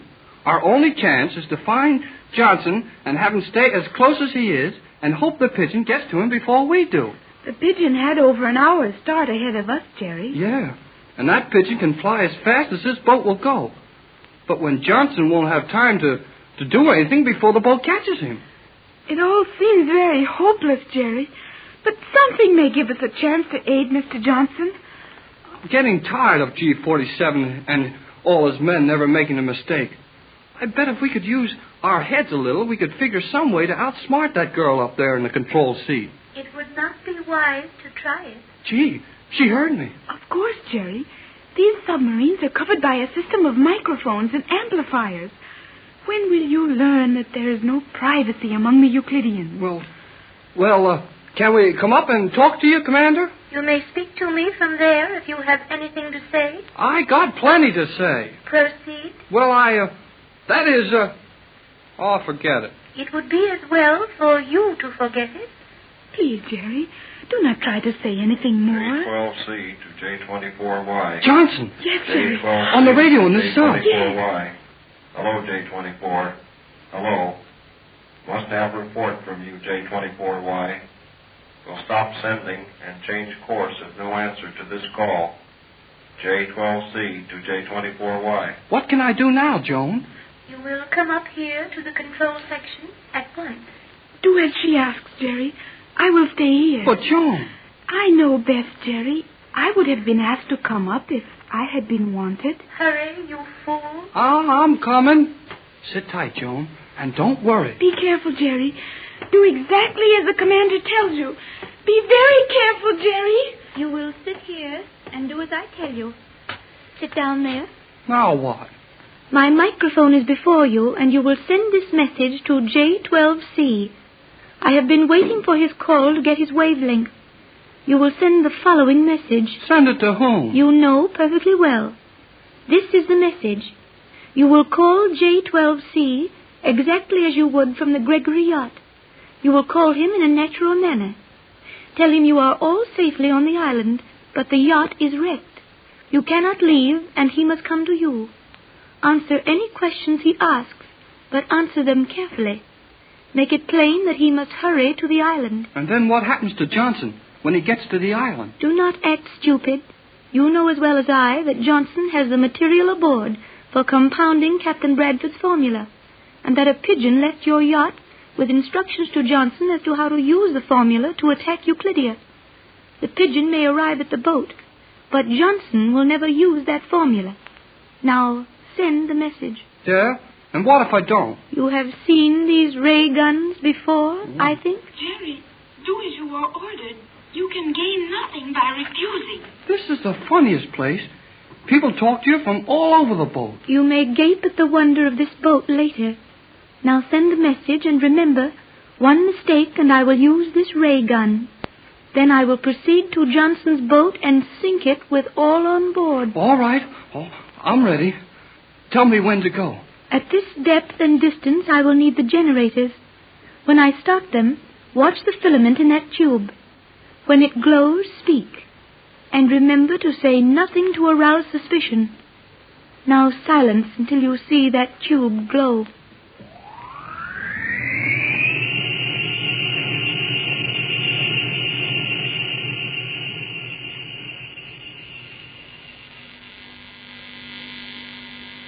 Now, you just take it easy, Pat. There's nothing we can do to help those kids out there in the submarine. And no way to get word to Johnson. Oh, but Tex, just to sit here in this useless radio cabin. Hold it, Pat. Listen. Is that coming out of the radio, Tex? Yeah, funny, too. It's on Johnson's private wavelength. He hasn't got any power on board that you could hear building up like that. Perhaps something's happened to his boat. I don't know. Since that last message of his saying he would change his course, I don't know what to expect. to J12C. J24Y calling J12C. Hello, J12. Hello, J12. Tex, it's Jerry calling Johnson. Yes, and I don't like it. Jerry's in that submarine. I'll bet they're making him call Johnson. J12C. Hello, J12. Jerry Hall on J24Y. Calling J12C. Johnson doesn't answer. He may be out of the cabin for a minute. Remember, he's been trying to get us for days without an answer. Yes, of course. What can be going on in that submarine? Jones. Oh, if Jones all right, I won't mind so much. Hello, Jerry. J12C to J24Y. Go ahead, J24Y. Go ahead. I have a message for you, J12C, from Captain Bradford. We are safe on the island and position as given you before. Our transmitter has been out of order. Could not talk to you, but have heard all your messages. Yacht is completely wrecked. Cannot leave island. You must come to rescue. Island position, latitude 29 degrees south, longitude 124 degrees 30 minutes west. Hurry to the island. All standing it fine, except Bosun. He seems nervous. We'll be glad to see you. Come at once. Okay, J24Y. Okay, Jerry Hall. Coming at once. My position now is 25 degrees south, 124 west. Should raise you in less than 6 hours. 73s to all on board. Johnson. Oh, Tex. Jerry is bringing Johnson right into all this. I know it, Pat, but there isn't anything else he can do. I can imagine every move they're making on board that submarine. Jerry's sitting there with one of those ray guns in his back while he sends the messages G47 or one of his assistants directs. But the pigeon with the message to Johnson. Tex, it will get to Johnson's boat just too late to do any good. That's the part of it that's going to come out all right. I don't know just how, but it will. How can you say that? You know the pigeon will get to Johnson's boat only an hour or two before he meets the submarine. And Johnson doesn't even know the pigeon is... Why, Tex. Jerry's message. Right, Pat. Jerry said the bosun was nervous. That's enough for Johnson. He'll know the bosun's flying out there somewhere with a message for him. He'll know there was something wrong with the message Jerry sent. I wonder if Joan is all right on that submarine. Joan's all right as long as Jerry is. He'll take care of her. But how much could either of them do against the power of G47 if he wanted to do something to them? Not much, of course. But G47 won't do anything to one of us until he gets his hands on my formula. We're safe until then. He'll have the formula as soon as he gets Johnson's boat and the message off the pigeon. No, he won't. What? You didn't send the formula with Bosun? No, but I did send the number of the safety deposit box where the formula may be found in Los Angeles. Only Johnson would understand what that number meant. So even if Johnson is captured, they still haven't the formula. Then Johnson will simply be another prisoner on this island. And all of his crew and our other boat will be tied up here. We're only getting in deeper and deeper, Tex. Yes, but we'll have quite an organization on this island then. It won't be so one-sided, and a lot of things can happen. Tex, listen. Something's happened. I'll see. Pat, get out of here quick. Run for that ramp up the side of the lock. What's happened, Tex? The lock gate's breaking. The ocean's coming in here, and we're 50 feet below the water level. Hurry, Pat. Come on, run. Go ahead, run.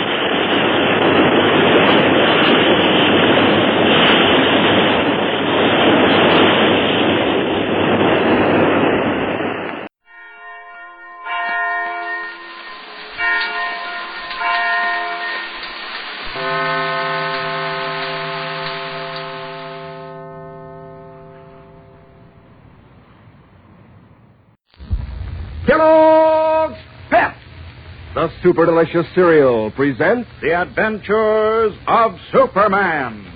Faster than a speeding bullet. More powerful than a locomotive. Able to leap tall buildings at a single bound. Look, up in the sky. It's a bird. It's a plane. It's Superman. Yes, it's Superman. And today, Jimmy Olsen, too, is certain that Lois Lane's Siamese cat has talked. We'll learn more about it in a moment, but right now, let's hear what Dan McCullough has in store for us. Say, gang, you know how much fun it is to look through a photograph album. Well, you know, you've got a sort of photograph album in full view for everybody to see when you wear your collection of comic buttons pinned on your jacket or your dress or cap. Yes, sir. Those brilliant colored comic buttons Kellogg's Pep is putting out are true-to-life pictures of your favorite funny paper friends. And they look just as real as they do in the comic strips. Take K.O., for instance. Bright red turtleneck sweater with one suspender over his shoulder and his oversized black derby tilted over one eye. Or Winnie Winkle with her smart-looking blue dress and her curly bob and bangs. Say, she's mighty pretty. Or Superman himself. He's a good-looking guy. Red Superman insignia on a brilliant blue jersey. That famous cape flying in the wind. Why, every single one of these 18 different buttons is straight from the funny papers, and you'll want to collect them all. And you can, too, easy as anything. Just ask Mom to get you plenty of that super delicious whole wheat flake cereal, Kellogg's Pep. You don't send in any money, not even a box stop, and you can't buy these exciting buttons anywhere. But inside every package of Pep, there's an exclusive prize. Get your comic buttons, gang, from P.E.P. Pep, made by Kellogg's of Battle Creek. Now, the adventures of Superman. When a Siamese cat, a Christmas gift from an unknown admirer, seemed to be talking to her in a human voice, Lois Lane, in a highly nervous state, left by taxi for a friend's house in the suburbs. But she never arrived at her destination. And the taxi driver, finally picked up by the police, told a strange story of being stopped by a ghost-like man in a funeral hearse, who, after asking directions to a cemetery which didn't exist, said that Lois was dead. The taxi driver claimed that he had then mysteriously fallen asleep. And when he awoke, both Lois and the ghost-like man had vanished. That night, Jimmy Olsen, who had taken the Siamese cat to his house, apparently heard the animal speak to him, warning him against Perry White. Well, as we continue now, it is the following morning, and Jimmy is standing nervously at the door of Editor Perry White's office at the Daily Planet. Finally, drawing a deep breath, he gingerly opens the door. Listen. Come in, Olsen. I want to see you. No, sir. What? I can't right now. Do you know where... What do you mean you can't? I'm awful busy. Do you know where Mr. Kent is? He's out looking below us. Oh, where? I got to get a hold of him. Well, how do I know where? Will you come in here and close that door? I don't like long-distance conversation. I can't hear what you say. And I don't like to shout. Yes, sir. No, sir. Haven't you got any idea where Mr. Kent is? I've got to see him right away. I told you he's out looking below us. And unless you come in and close that door, Thanks. Olsen, come over! Oh, no, not me. Olsen, come over, Olsen! Later, Mr. White. I'm awful busy now. I said come here. But I'm awful busy. I'm terribly busy. Will you come in here, or do I have to drag you in by the scruff of the neck like a cat? Oh, jeepers. He said a cat. Well, I'm waiting. Oh, guess he's got me. Okay, Mr. White. I'm coming. Come on. Move. Yes, sir. He's busy, of all the insolent companies. Well, what are you standing there for? Go into my office. Yes, sir. But don't touch me. They ought to cut you limb from limb. I ought to boil you in oil. No, don't. What in thunderation's the matter with you? Me? Yes, you. And stop walking backwards. Stand still. Yes, sir. I... Okay. You've got me. I what? You've got me. But you better not do anything to me. I left a note for Mr. Kent, telling him what the cat said, and if anything happens to me, he'll know you did it. I did what? Whatever you're figuring to do to me. I'm going to cut you up in little pieces and feed you to the squirrels. I'm going to chop you up and make a nutty fruitcake out of you. That's what I'm going to do. You better not. Oh, he says I better not. I will. I'll do it. No, my blood pressure. My heart. I can't stand it. I've got to pull myself together. Now, look, Olson.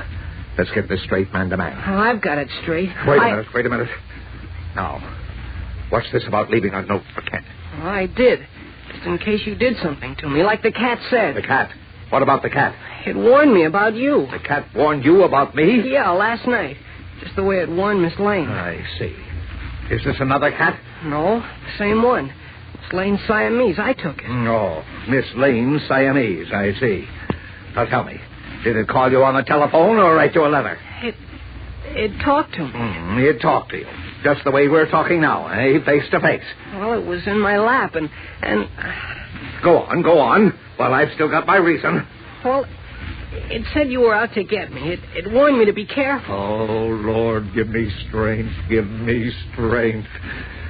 And you really believe the cat talked to you? I wouldn't have if I hadn't heard it myself.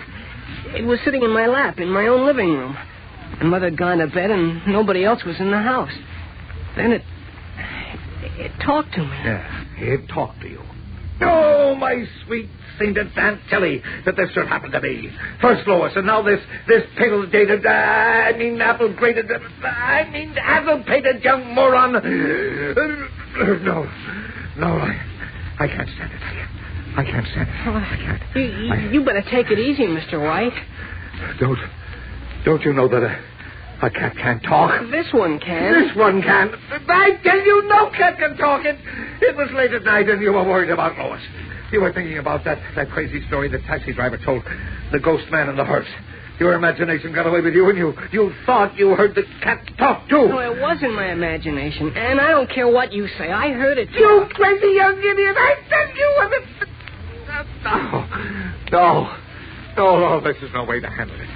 I've got to be calm. Now, Olson, where is the cat? In Mr. Kent's office. In Kent's office, eh? I thought you said I brought it with me this morning. It's in its traveling case. I didn't want to leave it home in case it decided to talk to my mother and scare her. Oh, or maybe cook dinner and wash the kitchen floor, eh? Well, okay. Come on. Where? We're going to take the cat to Dr. Anstruthers. Who? Dr. Anstruthers. He's chief veterinarian at the Metropolis Zoo. Nobody knows more about animals than he does, and he's a friend of mine. He'll get this nonsense out of your head.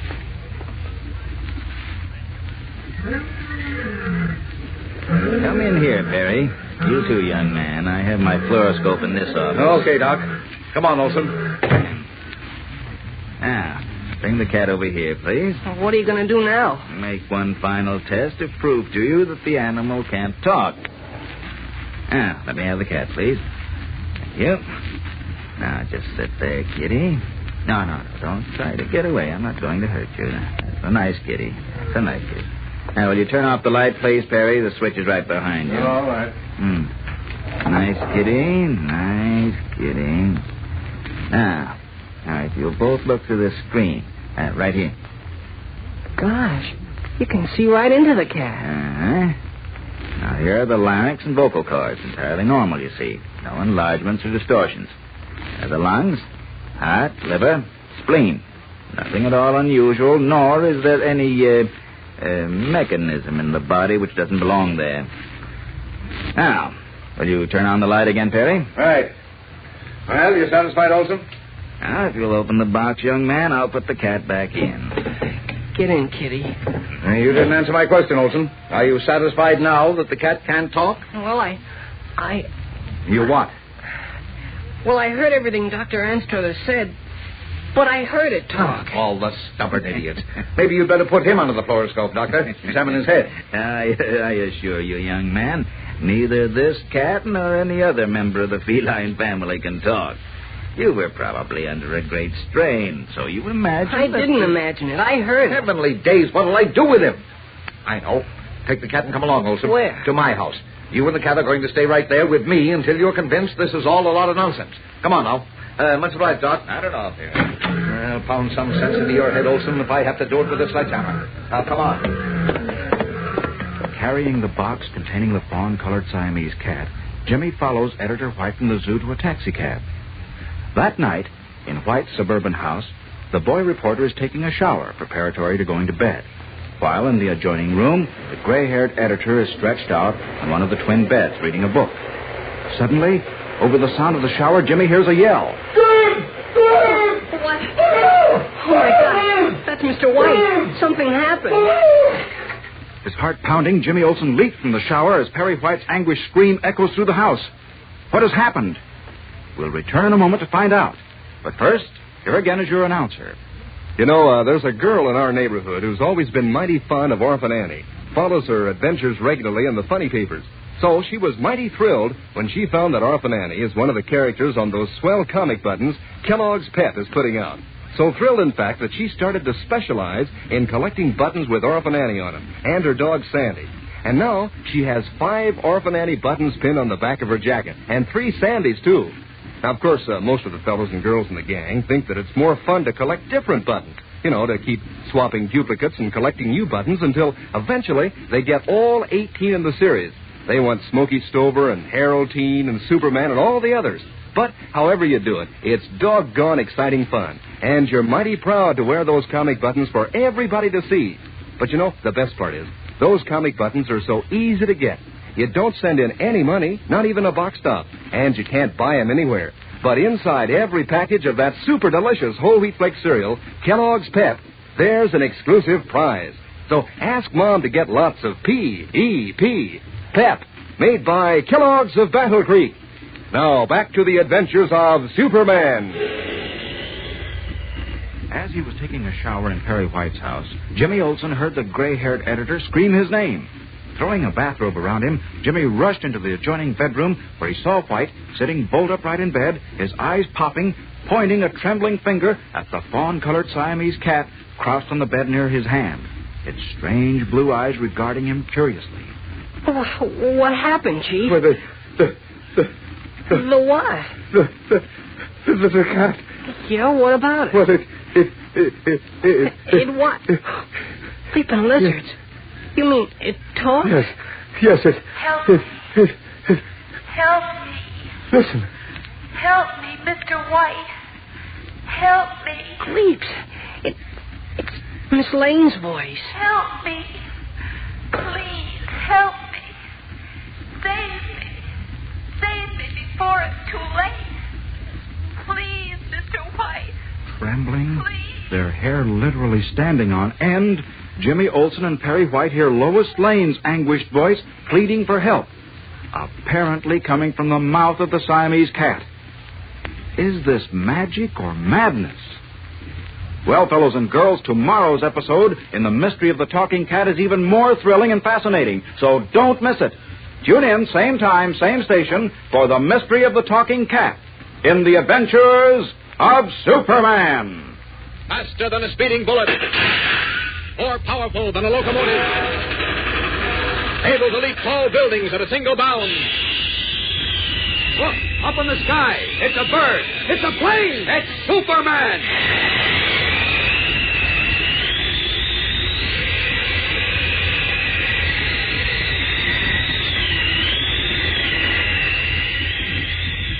Fellows and girls, be sure to follow the adventures of Superman. Brought to you every day, Monday through Friday. Same time, same station, by the grand old Kellogg Company of Battle Creek. And for other thrilling adventures of Superman, see your local newspaper. Superman is also a copyrighted feature appearing in Superman DC publications. Say, gang, here's some razzle-dazzle news to flash to Mom. Kellogg's Variety is back. So now everybody at the breakfast table can have the Kellogg cereal he likes best.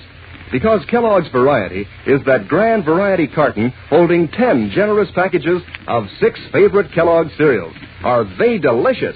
And does Kellogg's Variety make breakfast fun? Why, it's better than a grab bag because you get what you really want. Today, ask Mom to get Kellogg's Variety, the package that makes breakfast a picnic.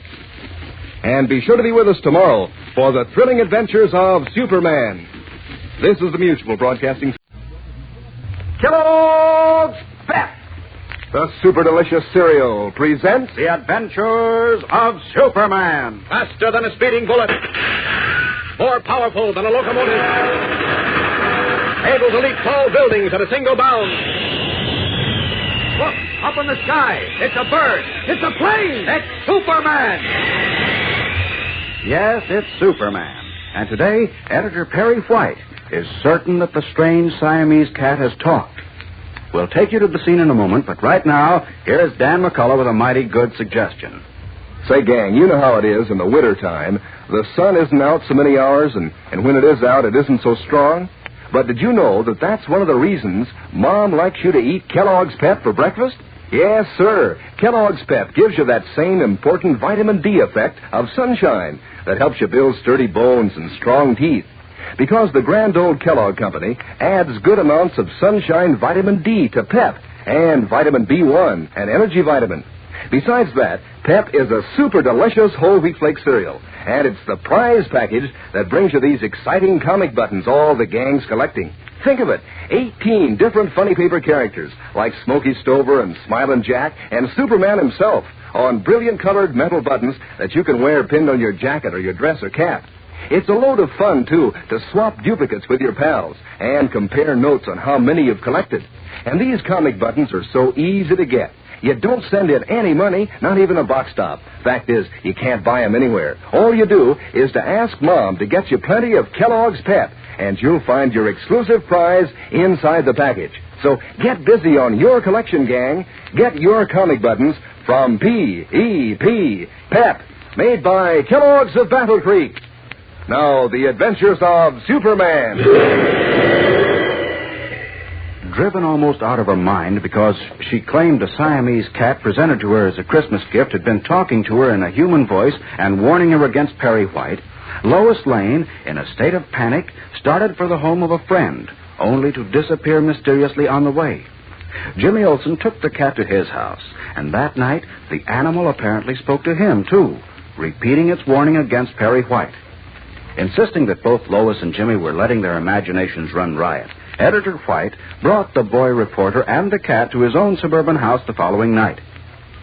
While Jimmy was taking a shower, he heard White scream, and rushing into the bedroom, he saw the gray-haired editor sitting up in bed, pointing a shaking finger at the fawn-colored Siamese cat crouched beside him. Listen.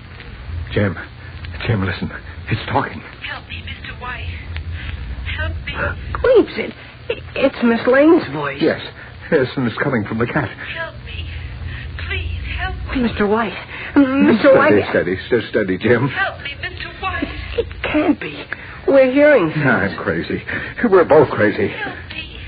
Come to... Good Godfrey. Listen, Jim. I am listening. Come to 807 Myrtle Drive.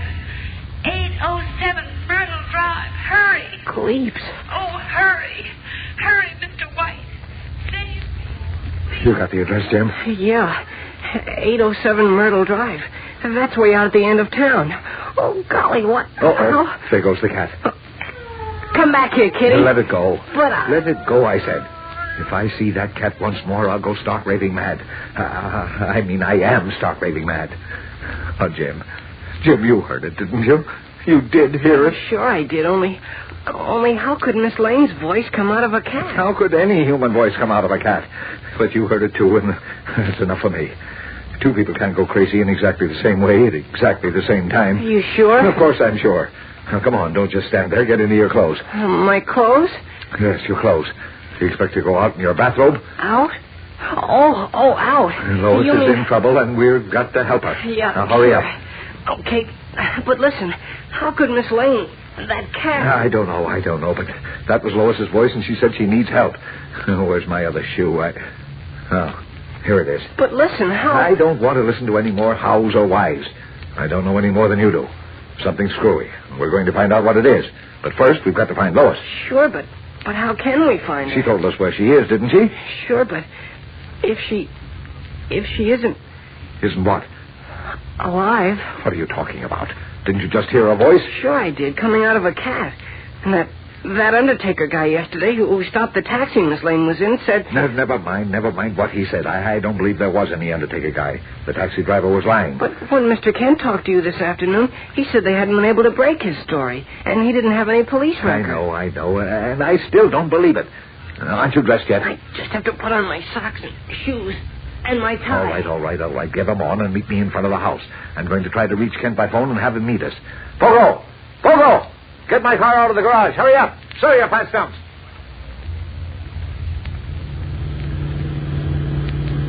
Okay. Here's Myrtle Drive at last. Now, what was the number again, Jim? 807. Gosh, it's dark around here. I wish Mr. Kent was with us. I told you I couldn't locate him. Keep your eyes peeled for number 807. I don't see any houses at all on this street. No, neither do I. Maybe this house is going to turn out not to exist. Like that cemetery the undertaker guy was asking about. Will you stop with that undertaker guy? But You heard me. Okay. Oh, wait a minute. Stop. There's a house. It would be all dark. Wait till I get the searchlight turned on it. There. Can you see the number? No. Gosh, look at that crummy old shack. It's practically falling apart. Never mind that. Just find the number. I don't think it's got a number. It must have. No, wait a minute. Yeah. I think that's a number on the porch post there. Can you make it out? It's pretty faded, but I think I can... Uh-oh. What's the matter? It's number 807. Are you sure? Wait till I put on my glasses. You don't have to. It's 807, all right. But it's a deserted house. We'll find out if it is or not. Come on, Olson. You mean you're just going in there? Just like that? Oh, why not? There's where Lois said she was, didn't she? Come on. But you can see nobody's in there. No, I can't. The house is dark. The windows are boarded open. I can't see through them like Superman. Well, are you coming or not? Oh, aren't you even going to call the police first? Lois is in trouble, and you want to wait for the police. Well, stay in the car. I'll take care of this alone. No, wait, Mr. White. I'll go with you.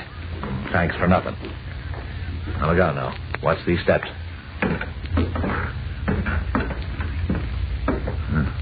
Because if they'd fall apart if a bird stepped on them. The whole house looks that way. Gosh, do you really think Miss Lane is in there? Well, that's what we're going to find out. I wonder if we ought to ring the bell. Yes. No, I don't know. Big help you are. Well, why not? Here it is. I don't hear it ring. No, neither do I. Man of order, probably. I'll bang on the door. You hear anything? No. I'll try again.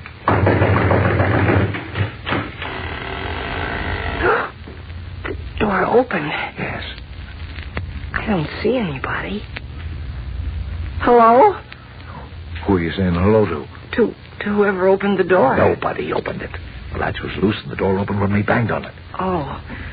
Come on. Oh, wait. You mean in the house? No, in your father's mustache. What do you suppose I mean? Come on now and stay close behind me. Holding their breaths, Harry White and Jimmy Olsen stepped timidly into the dark, dilapidated old house at 807 Myrtle Drive. What will they find? Well, we'll return in a moment for the exciting climax of today's episode. But first, here again is your announcer. You know, I'll bet there's nothing you look forward to more eagerly than following the adventures of your favorite characters in the funny papers. That's why those comic buttons that come as prizes in packages of Kellogg's Pep are making such a hit with all you fellows and girls these days. Because it's just as if those folks like Moon Mullins and Winnie Winkle and even Superman himself had come alive.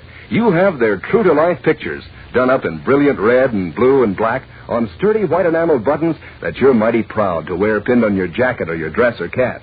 Yes, sir. Every single one of these 18 different comic buttons is a honey. And probably the most fun is trading duplicates with your pals and comparing notes on how many you've collected so far. And remember, these swell comic buttons are easy to get. You don't have to spend a single penny of your allowance. And you don't even have to send in a box top. Actually, you can't buy these buttons anywhere. They come only as exclusive prizes in packages of that super delicious whole wheat flake cereal, Kellogg's Pep. Tell Mom you'll eat lots of P.E.P. Pep, made by Kellogg's of Battle Creek. Now, back to the adventures of Superman. It is night. Perry White and Jimmy Olsen have come to a dilapidated, seemingly deserted old house on the outskirts of Metropolis in search of Lois Lane. Moving cautiously, they have just passed through the shadowy vestibule into the pitch blackness of a room. Can't see a thing. Wait till I light a match. Oh, no, don't. Why? Well, if someone's here, they'll see it. Well, that's what I want to find out. I don't want to trip over anything and break a leg. Here we are. The room's empty. Except for about 6 inches of dust. Lois! Oh, what's the matter? You scared me. Yeah, that's too bad. Lois! Lois! Are you here? See, I told you she wasn't. Come on, let's get out of here. Not until we've gone through the house and made sure she isn't here. Go through the house? That's right. Lois said she was here and needed us. Now, come on. There's another room straight ahead. Light another match. You just told me not to. I know, but it's awful spooky in the dark. Spooky, my eye. What's the matter? Something ran between my feet. What? I don't know. Come on. Oh. Aren't you going to light a match? I've only got a few left in the package, and I don't want to waste them. What? Who laughed? I don't know. It sounded right near us. Yes, wait. I'll light a match. What's that? What? That knocking sound. Oh, my knees. Well, keep them quiet. Oh, my gosh. Perry White. Who said that? Light that match, Mr. White. There's nobody here. Then who laughed and talked? I don't know. The voices were in this room. Yes. Then who? Oh, what? The match burnt my fingers. Perry White and Jimmy Olsen. It's Perry White and Jimmy Olsen. Good Goldbergs. Lizards. Jimmy Olsen. It's Perry White and Jimmy Olsen. Petrified, Perry White and Jimmy Olsen stand in the dark, musty room of the old house, surrounded by strange, whispering voices, repeating their names over and over. It's Perry White and Jimmy Olsen. It's Perry White and Jimmy Olsen. It's Perry White and Jimmy Olsen. What is happening? And what will happen? Well, tomorrow's episode is tense and exciting, so don't fail to tune in, same time, same station, for more of the mystery of the talking cat in the adventures of Superman. Faster than a speeding bullet. More powerful than a locomotive. Able to leap tall buildings at a single bound.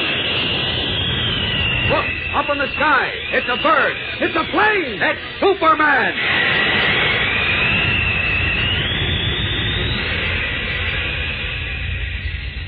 Fellas and girls, be sure to follow the adventures of Superman. Brought to you every day, Monday through Friday. Same time, same station, by the Grand Old Kellogg Company of Battle Creek.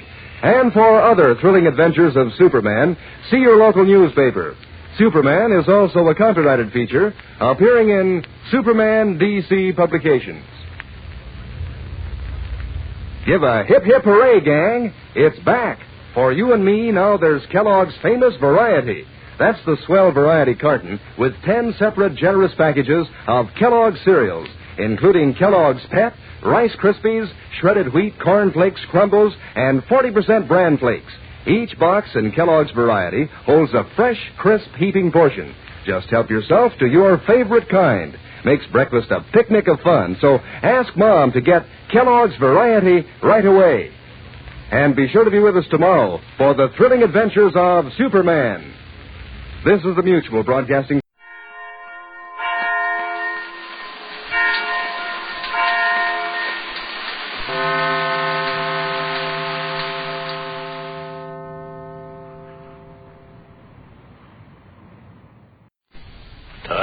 the everyday routine? Ever dream of a life of romantic adventure? Want to get away from it all? We offer you Escape. Escape, designed to free you from the four walls of today for a half hour of high adventure. Tonight, we escape to a lush tropical island in the Caribbean.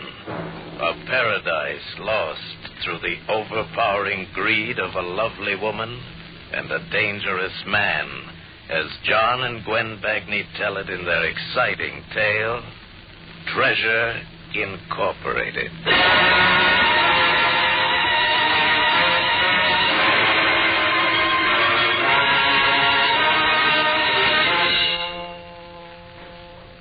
Well, are you coming? Huh? You're coming with me, or aren't you? What for? I feel lucky. Got a feeling today is going to be the day. You said that for months. Why don't you leave me alone? She turned away and stared out the window at the jungle. Her face was a dissatisfied mask. She had on that old faded red beach dress. She wore it all the time now. And a sloppy pair of slippers. Her hair was pulled back off her neck with a piece of string, matted. And that wry, crisp figure she'd once had was going fast. He's up there. Sure, he's up there. He's always up there. I'm not going with you. All right. Stay. Stay, I don't care. You're no help to me anymore. And it won't do you any good to go either. Burn yourself up in this tropic sun, and for what? Not while he's up there watching. Always watching. Who are you trying to kid? You know you'll sneak up there to see him the minute I'm gone. And he'll just kick you out again. Shut up. Look at yourself. Not even good enough for that beachcomber. Shut up. Shut up! That was Amanda. And I'd once thought her beautiful. And I'd thought this island was beautiful. A paradise.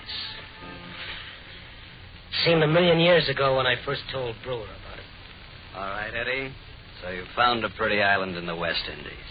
Now, Oh, you should see the island, Brewer. More than a square mile of tropical paradise, just as nature made it. Complete with native village and volcano. With enough money, I can get a 25-year lease. I've got it all figured out, Brewer. I can make it the best-paying resort in the Caribbean. oh, I don't know, Eddie. There's so many resorts. What do you think, Amanda? Sounds intriguing. Why not, Paul? Believe me, it's sure fire with a gimmick like mine. Gimmick? Buried pirate treasure. How do you like that for tourist bait? Eddie, I'm afraid you're dreaming. There's never any treasure in those places. Oh, I know that. That's what makes my gimmick so good. I'm going to bury the treasure myself. You are? Oh, sure, nothing too valuable. Just bait, you understand? You know, old Spanish coins, pieces of 8, daggers, bits of old sea chests. Can you get that sort of thing? Oh, I can get it. I know a guy who handles antiques. He can get it for me. Well, what do you think of it? Is that a gimmick or is that a gimmick? Eddie, you're a genius. You like it, Brewer? Well, it sounds good, but I'd have to think about it. How about a drink? Okay. I'll fix this one. Scotch all right? Oh, yeah, it's fine. Think you'll go for it, Amanda? He'll go for it. You sure? You didn't sound so positive. Relax, Eddie. Don't worry so much. I'll get your island for you. Not for me, baby. For us. Eddie, take it easy. Remember, I still belong to Brewer.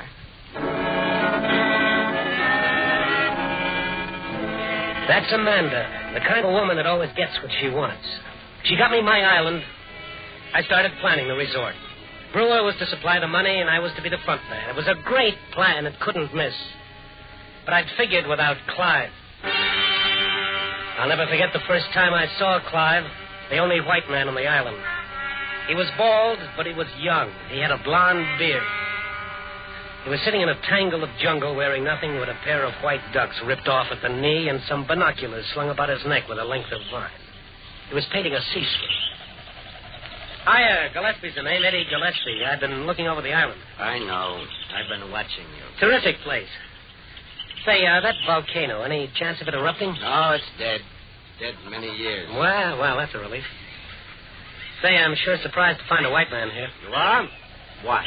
Well, so far away from civilization, nothing to do. Then what are you doing here? Me? You know what I'm going to do? I'm going to put this island on the map. Really? Yep. See that beat-up building down there by the beach? That once was a fine old plantation house. Yeah. Well, I'm going to turn it into a swanky hotel. Hotel? Sure. Perfect spot for it with all those palm trees around it. And a golf course sweeping up over that hill. Of course, we'll have to clean all those dirty vines out. That dock is a pretty sick-looking thing, but the harbors are natural. What are you looking at through the binoculars? Devil's Cove. Why? What's going on down there? Nothing. I'm painting it. Through binoculars? Why don't you walk down there if you want to paint it? I prefer it this way. That's the tropics for you. How lazy can you get? Mr. Gillespie, after you've been here a while, you'll learn to go with the island, not try to change it. No, you just wait and see. When I get through with this place, I'll make Nassau and Jamaica look like Rockaway Beach. Incidentally, those natives, they dress away all the time in those faded old rags. You don't like it? Well, you got to keep it quaint, you know, as advertised. Got to give the tourists dollar value. We'll fix up the natives with bandanas and bright sashes, necklaces of coral, big earrings, baskets of fruit on their heads. Of course, they'll have to quit wearing those shoes. How about rings through their noses and a bone in their hair? You know, I get the feeling you're not going to be very cooperative. It took me years to find a place that was remote from the world, and now that I have, I don't want it destroyed. Destroyed? Why, man, you're crazy. I'm going to do things for this island. I'll have this place humming in no time, and What's the matter? Don't you think I can do it? No, I don't, and I'll tell you why. Through the centuries, 6 flags have flown over this island, and each flag brought colonization and industry. Sugar, rum, the leaves of the bay tree, but not one of them could survive. Not one of them could hold back nature, the winds, the damp rot, the jungle, the vines that creep constantly day and night ensnaring everything they touch. They couldn't do it, Mr. Gillespie, and neither can you or your hotel. No. You just watch me. I will. But if I thought you had one chance in a million to succeed, do you know what I'd do? What? I'd kill you.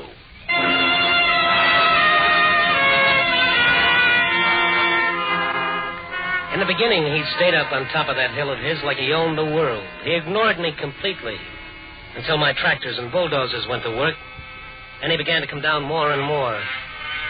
I never heard him coming, and yet he always seemed to be around. And as I ran into trouble, wind, rain, rot, rats, I had to fight them all. It seemed to amuse him to watch me. Is your paradise fighting you back, Mr. Gillespie? Why don't you go up on your hill and stay there? What a beautiful swimming pool. A symbol of civilization. You expect it to last? Why, of course it'll last. Why don't you leave me alone? Be careful. It's bad to lose one's temper. The heat, you know.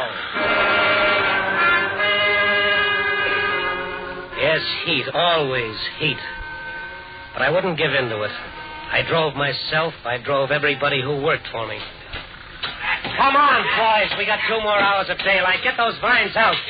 They do grow, don't they? What do you want? I like to watch you fight them. It's such a useless task.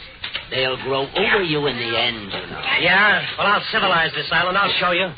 Go on and laugh all you want, but you'll see. When Eddie Gillespie starts something, he finishes it.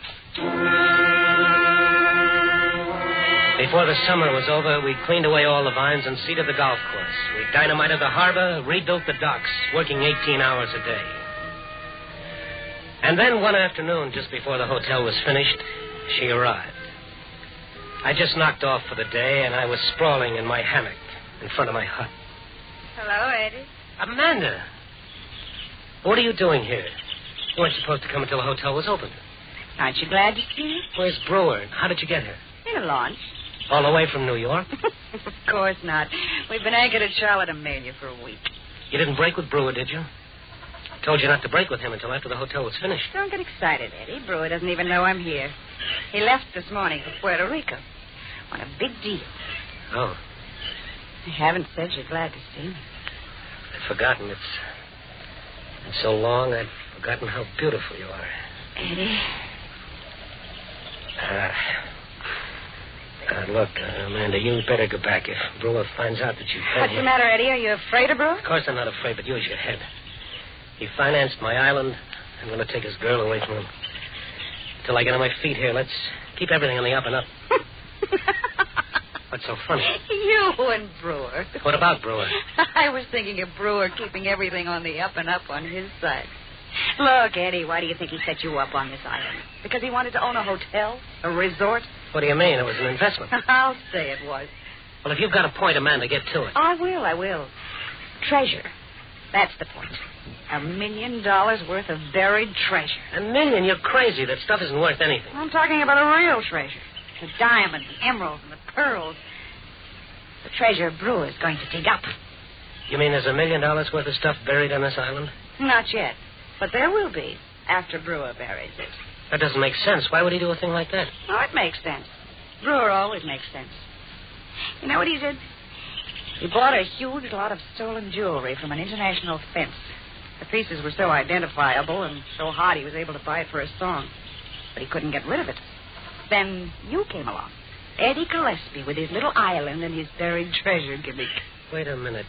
He told you this? I was with him. We were on the yacht not far off the Azores when we made rendezvous with another boat, took the jewels aboard. And now Brewer's in Puerto Rico having the stones taken out of their settings. And when the time comes, he's going to dig them up out of your island in a moldy old sea chest in front of witnesses. Got every angle covered. All legitimate. So what? Aren't you interested? Well, if that's what he wants to do, that's his business. I've got the island, and I'll have you. Will you? Amanda, what's the matter with you? What's eating you? $1 million. I want it, Eddie. If you really want me to break with Brewer, you'll get it. What kind of talk is that? I thought you loved me. I do, Eddie. That's the point. I want us to have the money. But we'll have each other. That's not enough, Eddie. I want that $1 million. I got a good mind that... What, Eddie? Someone in the brush. Who's that? Who is it? Good evening. Clive, what are you doing here? You're always sneaking around. You're getting angry again. Get out of here. What are you laughing at? I was just thinking how much trouble can be caused by $1 million.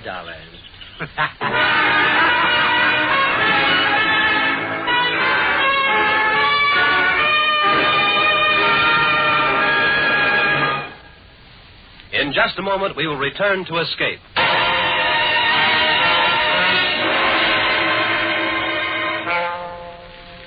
She went back, and I was left to finish the hotel. But the whole thing had soured for me. All my enthusiasm for the project was gone. But I buried the tourist bait, the pirate treasure. I scattered the pieces of eight, the rusted hinges, all the old relics over the island as per plan. And then I was open for business, and the tourists began to pour in. A change came over Clive. Now he set up his easel down by the dock, and he was gay and gregarious, and I trusted him less and less. He was up to something. And what galled me, the tourists were crazy about him. Whatever made you become a beachcomber, Clive? Women, beautiful women like yourself. They drove me to it. Oh, Clive, I don't believe a word you're saying, but it's fun. Where did you get him, Mr. Gillespie? It's priceless. Clive, why... I came with the island, standard equipment along with the volcano and the treasure. Is there really treasure on the island? Oh, you found a piece of an old saber yesterday, didn't you? Yes, and my husband found a golden sovereign, but I mean real treasure. Chests full of gold. Look for it, Mrs. Chapman. Every cove, every bay. It could be anywhere, on the mountain, in the jungle. Legend says that Captain Kidd himself stopped here, loaded with treasure from the Spanish Main. He slew all the Caribs, every single one, buried his loot, and sailed away. And, as legend has it, he never came back. Just think of finding it. Then dig, Mrs. Chapman, dig. Take one of our donkeys and a pick and shovel and go out on the trail. Oh, I will. I'm going again this morning. Mr. Gillespie, I'm simply mad about your island. Thank you. darling. Oh, there's my husband. Here I am, Fred. Come along, dear. See you boys later. Aren't you overdoing it? I'm just being helpful, adding local color. All that stuff about a legend. You didn't talk that way when I first came here. Things are different now. By the way, when is your pirate coming? Pirate? Brewer, I think you called him. It was 2 days later that Brewer and Amanda arrived. I was on the veranda watching as the seaplane settled on the water. I watched them walk up to the hotel. Oh, yes. Clive was on the dock painting. He watched them, too. Hello, Eddie. Hello, Eddie. Hi. Good to see you, Eddie. You've done a great job with the hotel. Paradise. That's the name for it, all right. It's the best investment I ever made, Eddie. Why, I even read about your island in the New York papers. You got a big spread about tourists finding old pieces of eight in an old sea chest. No, it was positive inspiration, Eddie. Wasn't it? What's the matter? Don't you feel well? You look tired. You've been working too hard. Come on up to the room. We'll have a drink. He was so charming and so relaxed, I began to wonder if Amanda had told me the truth. For the next week or so, I watched him all the time. But he was just a guy on vacation having a whale of a good time. Look at him. The life of the party. Come on outside. I want to talk to you. Now, I think you lied to me. I don't think there is any treasure. Don't be a fool. Of course there is. And when is he going to bury it? I don't know. We just have to wait. If I find out that you lied... Eddie, you don't believe I... Maybe you're trying to pull some kind of a double cross on me. Let's go back, Eddie.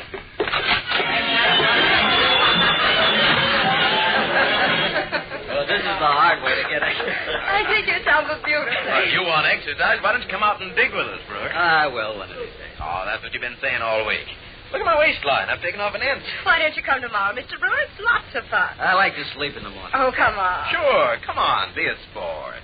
Okay. I'll dig with you tomorrow morning. Who knows? I might be lucky. Tomorrow morning. Eddie, that means he'll have to bury it tonight. Yeah. You'll have to watch him. Don't let him out of your sight. I waited outside until every window was dark, until the hotel was quiet. I waited and waited, but he didn't come. And still I waited until... Still up, Eddie? Clive! You might as well get your sleep. He isn't going to bury the treasure tonight. What do you mean? How do you know? Because he's already buried it. Well, you're crazy. He couldn't have. I've watched him constantly. Apparently not close enough. What about the hour just before dinner when you and the girl were on the other side of the volcano? Where did he bury it? Tell me. In Devil's Cove. Devil's Cove? Oh, there's no point in your going there now. You don't think I'd leave it there, do you? I dug it up. I know I couldn't trust you. All that talk about getting away from civilization, you know better than anybody else. Oh, I'm not going to keep the jewels. What would I do with money? Yeah? And where are they? I buried them again. You what? You ought to thank me. I'm making an honest man out of you, Eddie. You advertise buried treasure on your island? Well, now you have it. Like you said, gotta give the tourists dollar value. Wait. Just think, tomorrow or the day after, or next month, one of your tourists will dig it up, as advertised. Clive, look, don't do this to me. If you don't want the jewels, just tell me where they are. I'll give you anything, only just tell me. And miss all the fun? Oh, no.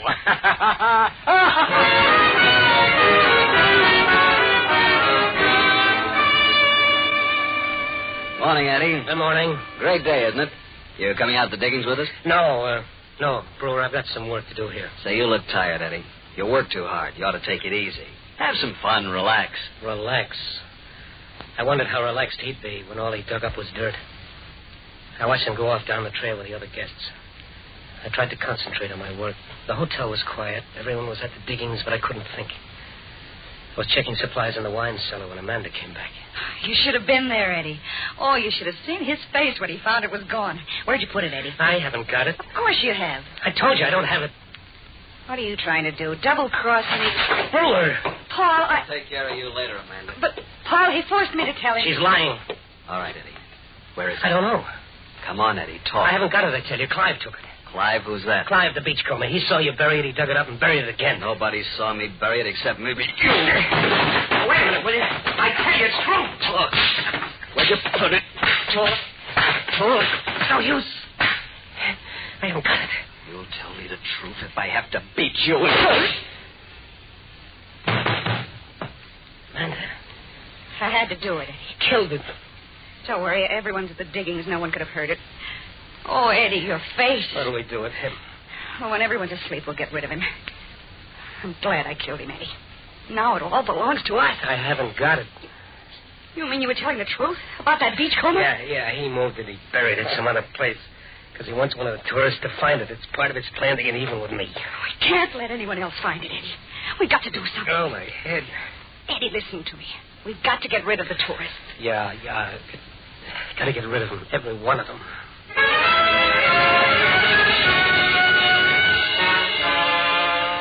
We waited until siesta, when all the guests would be asleep in their rooms. Then we went to the construction shed for the dynamite that was left over from blasting the harbor. We loaded it and Brewer onto a donkey and went up the back trail to the volcano crater. I pushed Brewer into the crater, planted the dynamite inside the top edge. Amanda strung the wire down the slope to a cave on the east side of the island. I went down to the cave. My island was asleep. I had my hand on the plunger. I was ready to throw it, and then I realized fully what I was about to do. With one gesture, I'd be destroying everything I'd worked so hard for. Eddie, what's the matter? I can't do it. Give it to me. No, Amanda, no.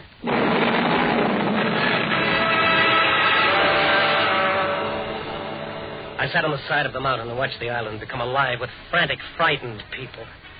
They streamed out of the hotel half-dressed, clutching their belongings. They tripped over one another in their frenzy to get to their boats, terrified of a dead volcano. Our threatened eruption was a complete success. By nightfall, there wasn't a tourist on the island. Even the natives had scurried away in their canoes like so many frightened rats. There were just the three of us left, Amanda, Clive, and me. How will we get the treasure? We can't dig up the whole island. We won't have to. Any man that's got that much loot stashed away will dig it up himself. You can't tell me money doesn't mean anything to him.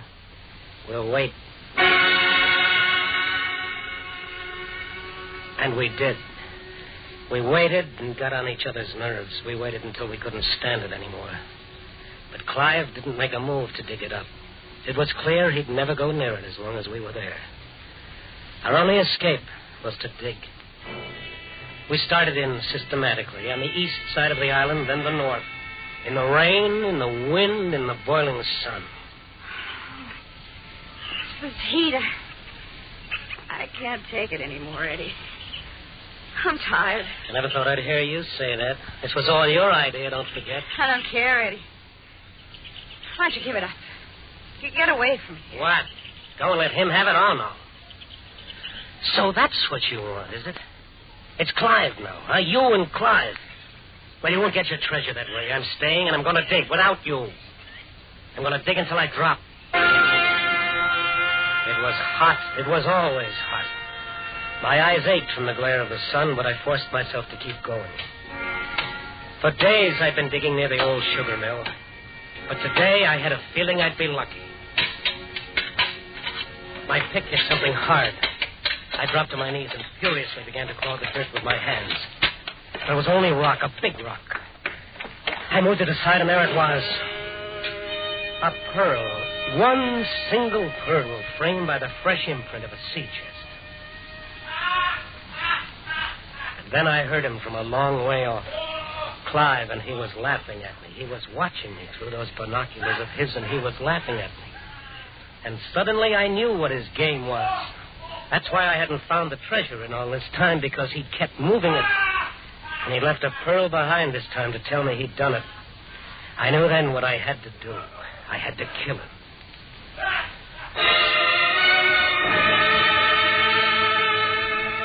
I went up the hill by the back trail.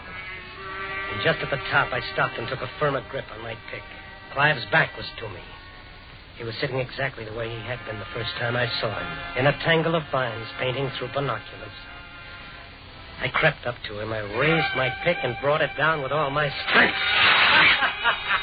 But it was too late. He'd sensed me and ducked the blow. The pick had ripped through the canvas.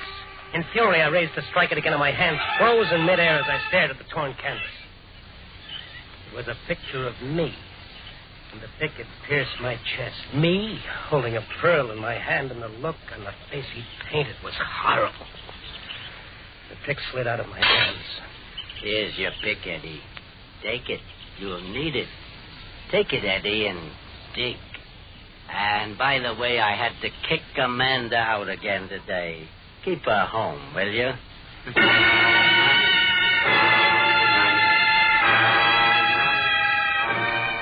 That was months ago. How many months? I've lost count. The jungle has claimed the island again, just like he said it would. The damp rot, the hurricanes, the vines. The hotel sags on its timbers, and the big front door is gone. The last wind took most of the roof. And there are bougainvillea roots growing up through the cracks in the swimming pool. The jungle has claimed Amanda, too. She's lost interest in everything, except Clive, and he won't have her. She doesn't care about the treasure anymore. She won't dig. But not me. The jungle's not going to get me. Nothing is going to stop Eddie Gillespie. Every day I dig. Once in a while I hear him up on top of the hill laughing. And I know he's moved it again. But someday I'll beat him to it. Someday I'll find it. Yeah. Someday.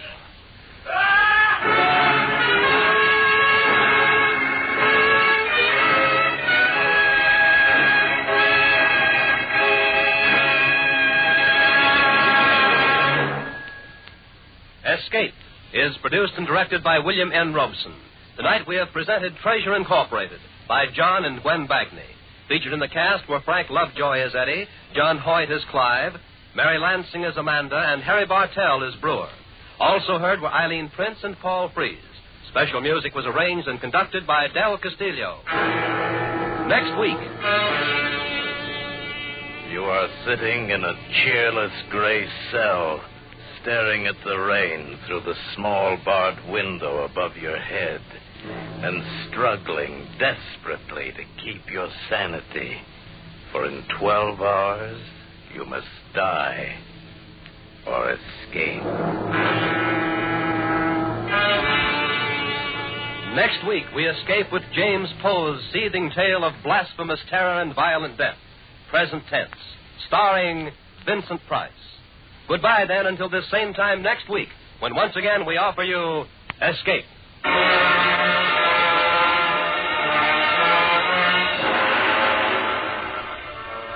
It's no joke when an accident happens to you, and an accident can happen to you. This winter, take time to be careful. Whether you're driving or walking in traffic, be cautious. Cross streets with care. Drive safely. Keep your wits and windshield clear. In traffic, walking, or driving, be careful. Be sure to join us at this same time next week when we offer you Escape, starring Vincent Price. And now stay tuned for Pursuit, which follows immediately over most of these same CBS stations.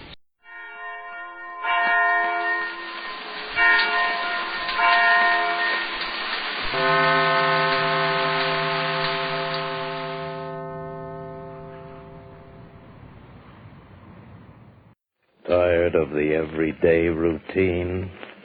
Ever dream of a life of romantic adventure? Want to get away from it all? We offer you Escape.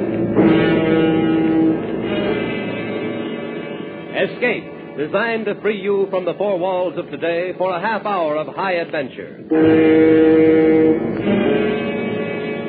Tonight, we escape into the mind of a man who has been sentenced to die. A man who attempts to refuse the bitter fate society has imposed upon him, as James Poe tells it in his seething tale of violent death, present tense, starring Vincent Price.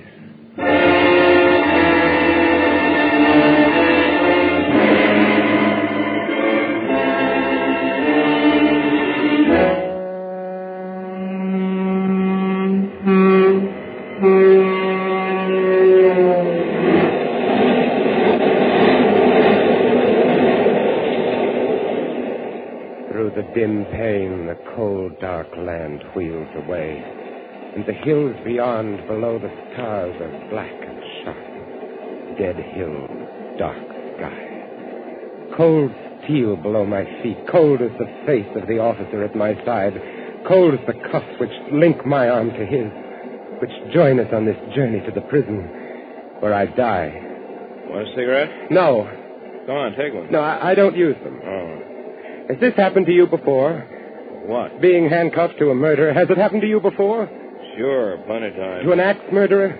Yeah, there's nothing special, brother. Lots of guys axe their wives, lots of them. I could have escaped after it happened, but I didn't, and now it's too late. Late. Late, ever too late. Never too late, too late, too late. Escape. If the train were to be wrecked, if the detective were to be killed. Late. The sweet escape. The light escape. The crash escape.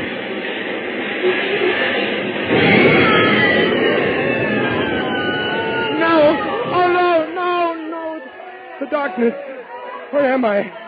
The cars must have gone down the gully. No lights and those people in pain. This thing fastened to my wrist went halfway through the glass of the door. Keep back from his blood. I don't seem to be hurt. No broken bones. Escape. Now the keys in his pocket, his bloody pocket, and the cuffs are off. His gun and the wallet. His face. His face is gone. His own mother wouldn't know him. I'm free. Fire! Fuel oil! I must get away. Here, my ring onto his finger. There, that completes it.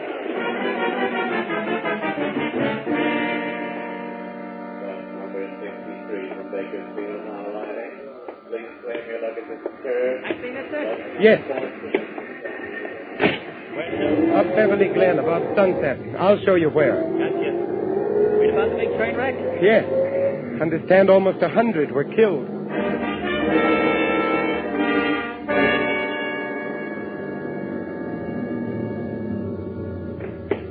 Here you are. Keep the change. Thanks. My home. It looked so small, so shabby.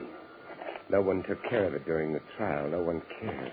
No one cares now, but that's good. I like that. I'll be alone, and I won't let the neighbors see me, and I'll sleep and figure out where I go next. The light. Someone's in there. The whole thing went so slick. You'll always be the greatest of us. Always. Bet I will, baby. No, it can't be. She's dead. I know she's dead. Want another bottle of beer, honey? No? Yeah, sure, it's cold. You bet it's cold. That's right. I'm not. You said a mouthful, right? This husband of mine was never able to make me feel like this. Takes a man, dude. All he could do was sit around and write those poems all the time. He framed it so good that even he thought he killed you.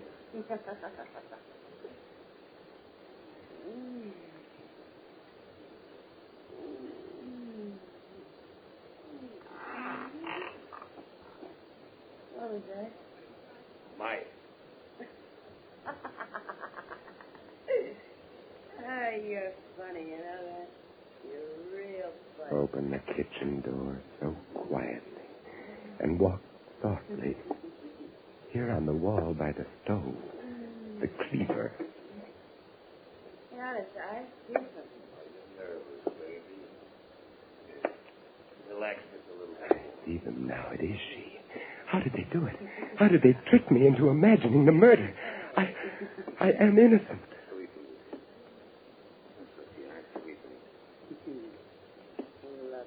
The pig in his dirty undershirt.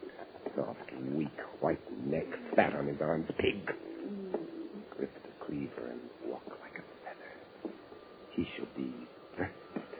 Soft, white neck. Honest, I hear something. What's the matter, sweet niece? What's the matter?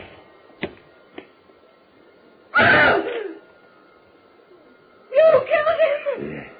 And now you. No! I was innocent. And I thought myself guilty, and now I am truly guilty, and never in my life have I felt so innocent.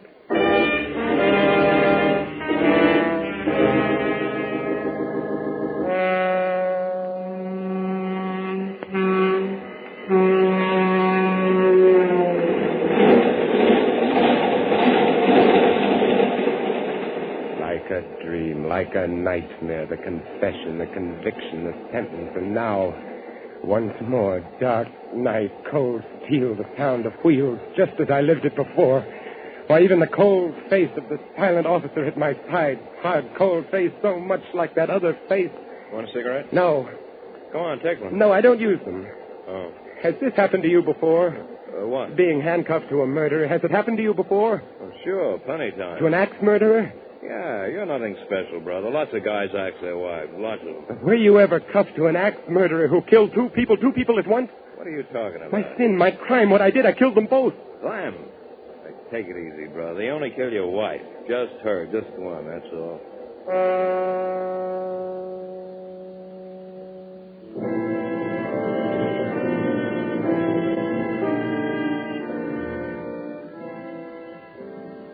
It has been raining for some days now. And beyond the barred window, the leaden sky bleeds sorrow on the barren land. The lonely land, the land beyond the prison wall. The sky was blue when first I came here, blue, so blue. And now it has become as the walls of my cell, of all our cells. Dark, cheerless cells, these lifeless cells, these cells of men who wait to die. That wet sky, gray sky, cheerless sky. But it is beautiful. I have 12 hours left of life, 12 hours left to live. Beautiful sky, beautiful, beautiful, wet and fresh and alive. Oh, rather would I spend eternity at a well's bottom with but one patch of that to gaze upon than leave this life, than leave this earth, than leave this sky. But leave it I must. The guard told me no man has ever escaped San Quentin's death cell. Blocks and bars, guards and guns lie between me and the world beyond. No escape, not from here. But wouldn't it be nobler to gamble my life in bold attempts and lay it down in reckless resignation, eh? Oh, now to get out of this super-guarded area. Oh, guard! Guard! Hey, cut it out. What's wrong? What's the matter with you? My gut! Here! It's killing me! Your gut, huh? I'll call a medic. Now, as I press, you tell me where it hurts. Everywhere. All over down here. There! Oh, don't touch that place again! Call the ambulance. Right. Man's got appendicitis.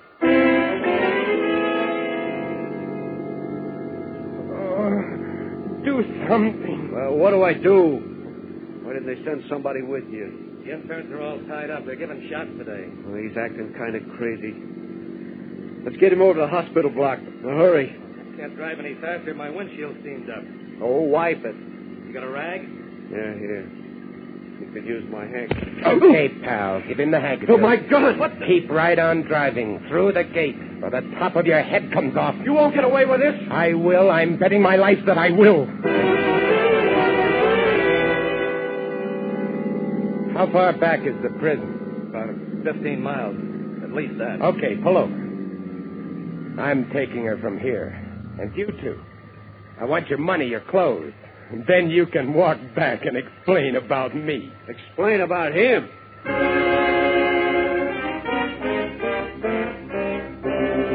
They won't find the ambulance for days. Not at the bottom of that canyon. Now I cross the border on foot and into Mexico.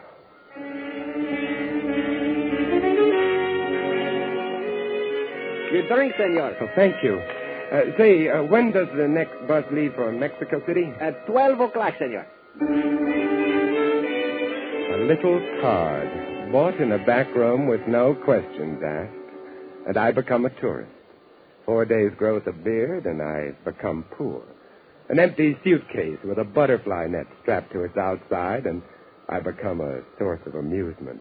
A funny, dumb gringo. And who looks with suspicion on the funny, dumb gringo tourist who is poor?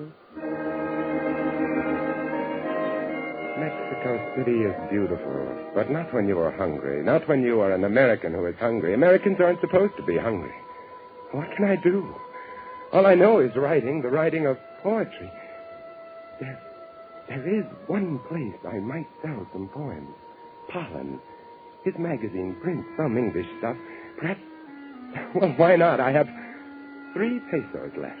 Buy some paper, a pencil, sit in the park, write. and storm the bastion.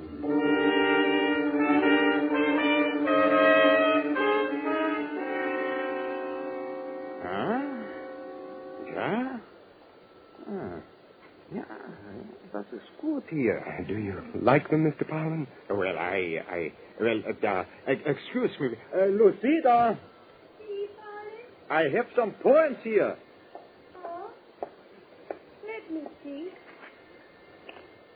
The river doubles, dreaming dropples, fester passion of my soul. Huh? Muy bueno. Yeah, that is just what I thought. You are too kind. The poet should read his own work. that drip, sweet droplets, passion's goblets, faiths I roll.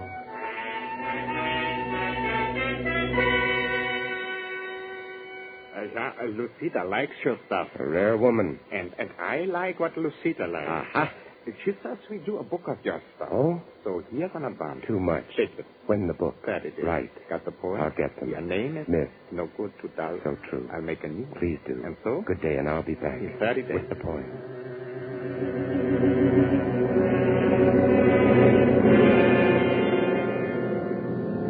America. Miles below, the bleak brown mountains, the desert yellow and red. My home, my native land. My advance money went for new clothing and a round-trip plane ticket to Los Angeles and my new lease on life. In a small file under the eaves of the little house in Beverly Glen, there are poems, more than 1,000 of them, poems which no one has ever seen, poems written in the evenings after work, on Sundays.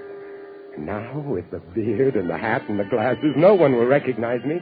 A cane. I ought to carry a cane, too. Get the poem. Does someone live there in the house? Has someone bought it? No matter. Get the poems, and then get back to Mexico City.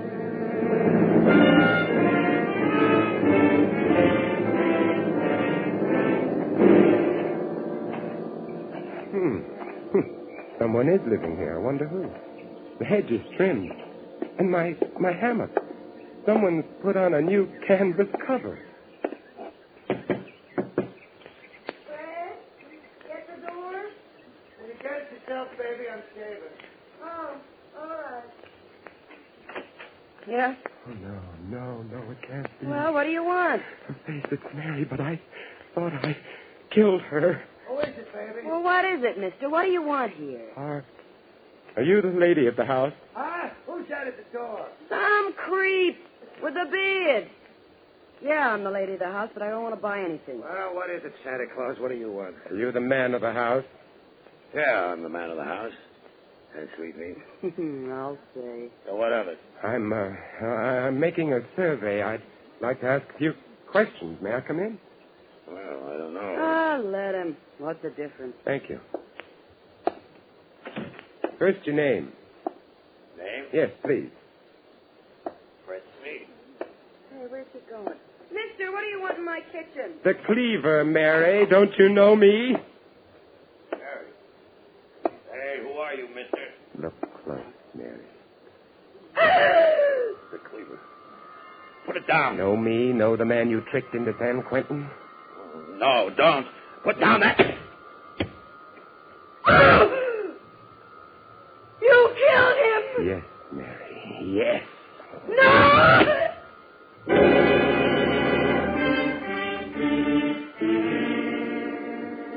Confession, conviction, sentence, transportation, and...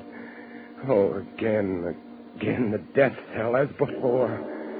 But when I came here, they promised I could keep the beard. They promised I could keep the beard. And it's gone. Gone. I can't remember when. What's that? Who's coming in?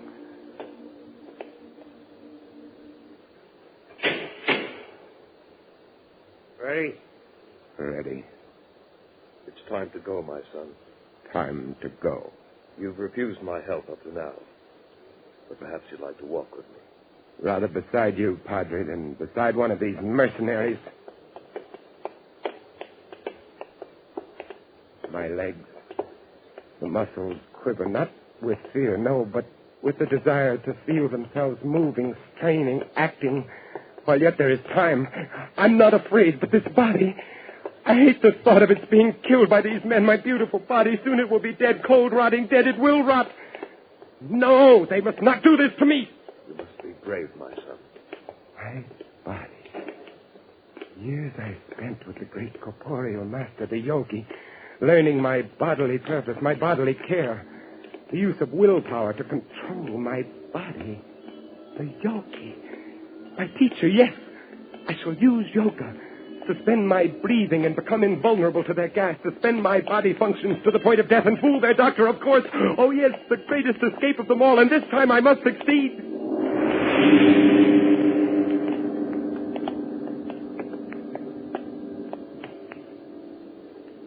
All right, here we are.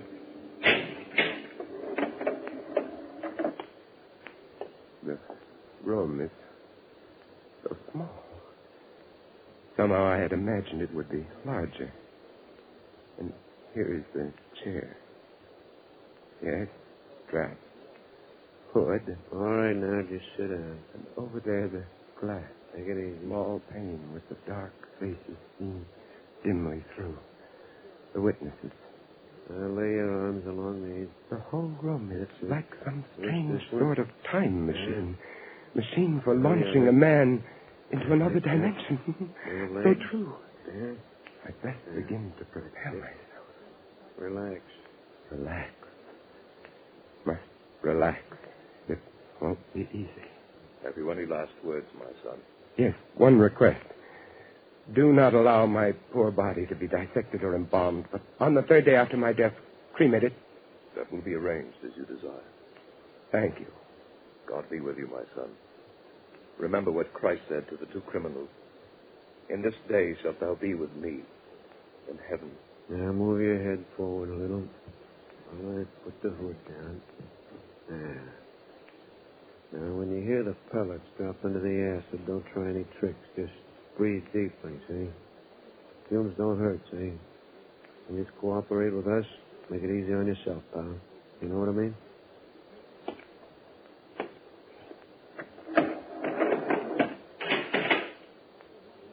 Dark here under the hood.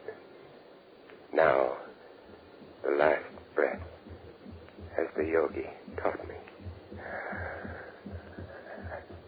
And the lungs hold it. Body limp, all muscles, tendons, joints. Relax, all slow the bloodstream, lock the breath. Hold. Hold. Slow. Slow. Hold. Suspend all bodily functions. Hold. Fix the eye in. Suspended animation.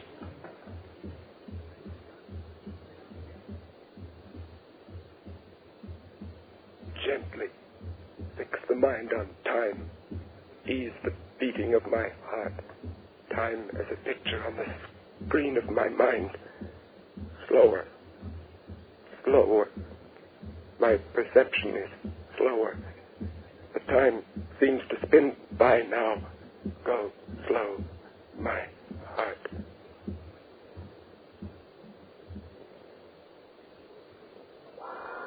The ventilators go on, clearing the air of the poisonous fumes.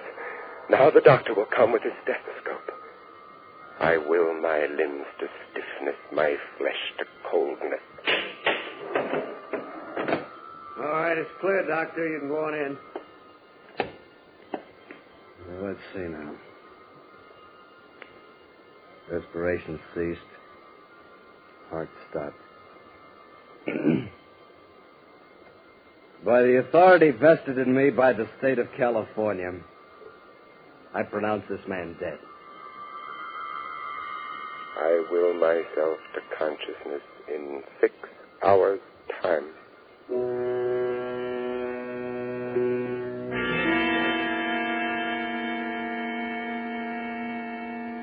am I? Dark here and cold, so cold. I must get up and see. Oh, the prison morgue. It worked. But I'm cold, so cold. What's this on my toe? A tag.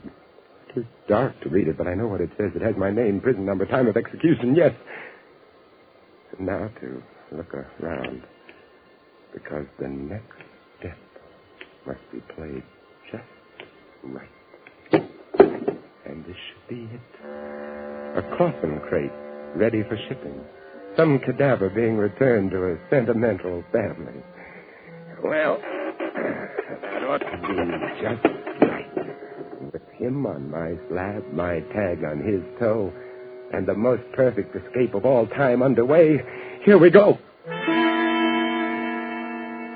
I will my body to return from its state of suspended animation and to come immediately out of trance when next this coffin shall be opened.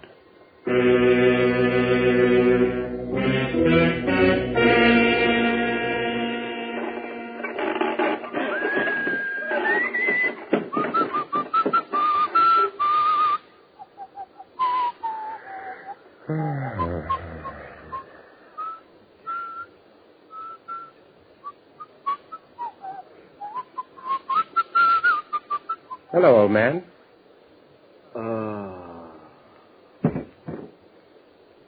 Funeral parlor. Poor fellow. Must have a bad heart. Let's see. No, it's going. Well, let's hope he's out for a while. This must be the workroom. Light hanging over the work table, and there, a locker. With a suit. Fine. And here in the desk, might there not be some sort of... Yes, here. A petty cash box.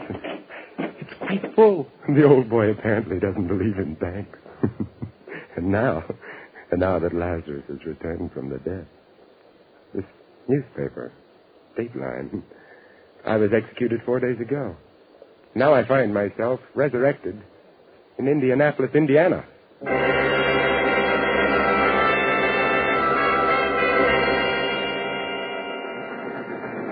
Los Angeles, California. This is Los Angeles. You can claim your baggage in the station or on the platform.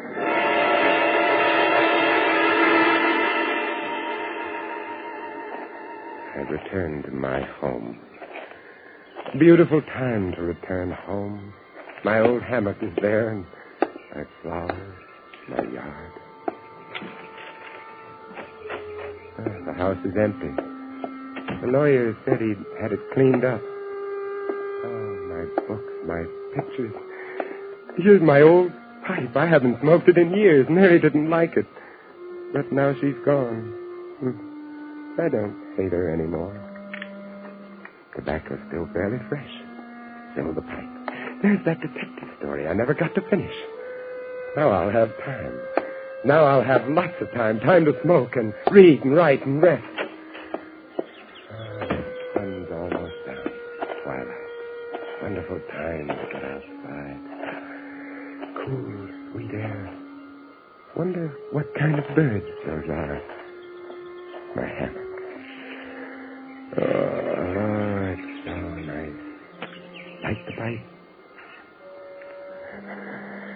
And relax. Wish I could remember what page I was on, but no matter. I can begin again. I've got all the time in the world. The rest of my life. Birds. The sun is slipping out of sight. Death of the sun. How red the sky. How soft those clouds. So lovely, so lovely. What's that? Birds playing in the fish pond. Look at them. Happy birds. That's hissing. The neighbor is turning on his lawn sprinkling system. Lie here and smell the cool air. Evening coming on. Sky grows darker. Lie in the gathering twilight.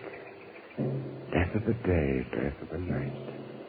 Sweet softness of the summer night coming. Soon the stars. Oh, it's lovely, heavenly, just like heaven. Lie and swing. Rock and rock. To and fro. Heavenly.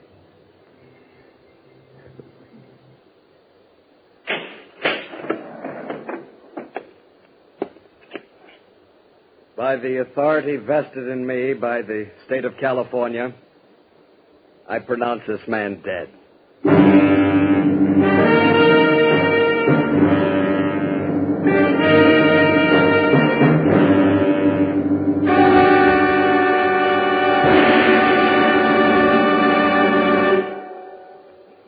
Escape is produced and directed by William N. Robeson. Tonight we have presented Present Tense by James Poe, starring Vincent Price as Roger. Featured in the cast were Charles McGraw as Fred Sneed, Joan Banks as Mary, Harry Bartell as the Doctor, and Ben Wright as Pollen. Also heard were Tom Tully, William Lally, Jeff Corey, and Paul Frees. Special music was arranged and conducted by Del Castillo. Next week. You are alone at the controls of an experimental rocket aircraft, about to be hurled 40 miles out from the Earth's surface into the limitless boundaries of space, into a nothingness from which there may be no escape. Next week, we escape with Graham Doerr's imaginative and widely discussed story of a rocket pilot who receives the strangest and most terrible warning in the history of man, the outer limit. Goodbye, then, until this same time next week, when once again we offer you Escape. When Bob Hope visits Bing Crosby on Bing's CBS show tomorrow night, they'll be singing a duet called Have I Told You Lately? That's a good theme for Bing and Bob, for you know and I know that when the two lads get together, the gags about each other's shortcomings fly thick and fast. Tomorrow night, with National Sauerkraut Week as the springboard, Bing and Bob promise one of their most hilarious meetings. So don't miss the CBS Bing Crosby show, which is heard on most of these same stations. Now stay tuned for Pursuit, which follows immediately on most of these same CBS stations. This is CBS, where Wednesday night is Bing Crosby night, the Columbia Broadcasting System.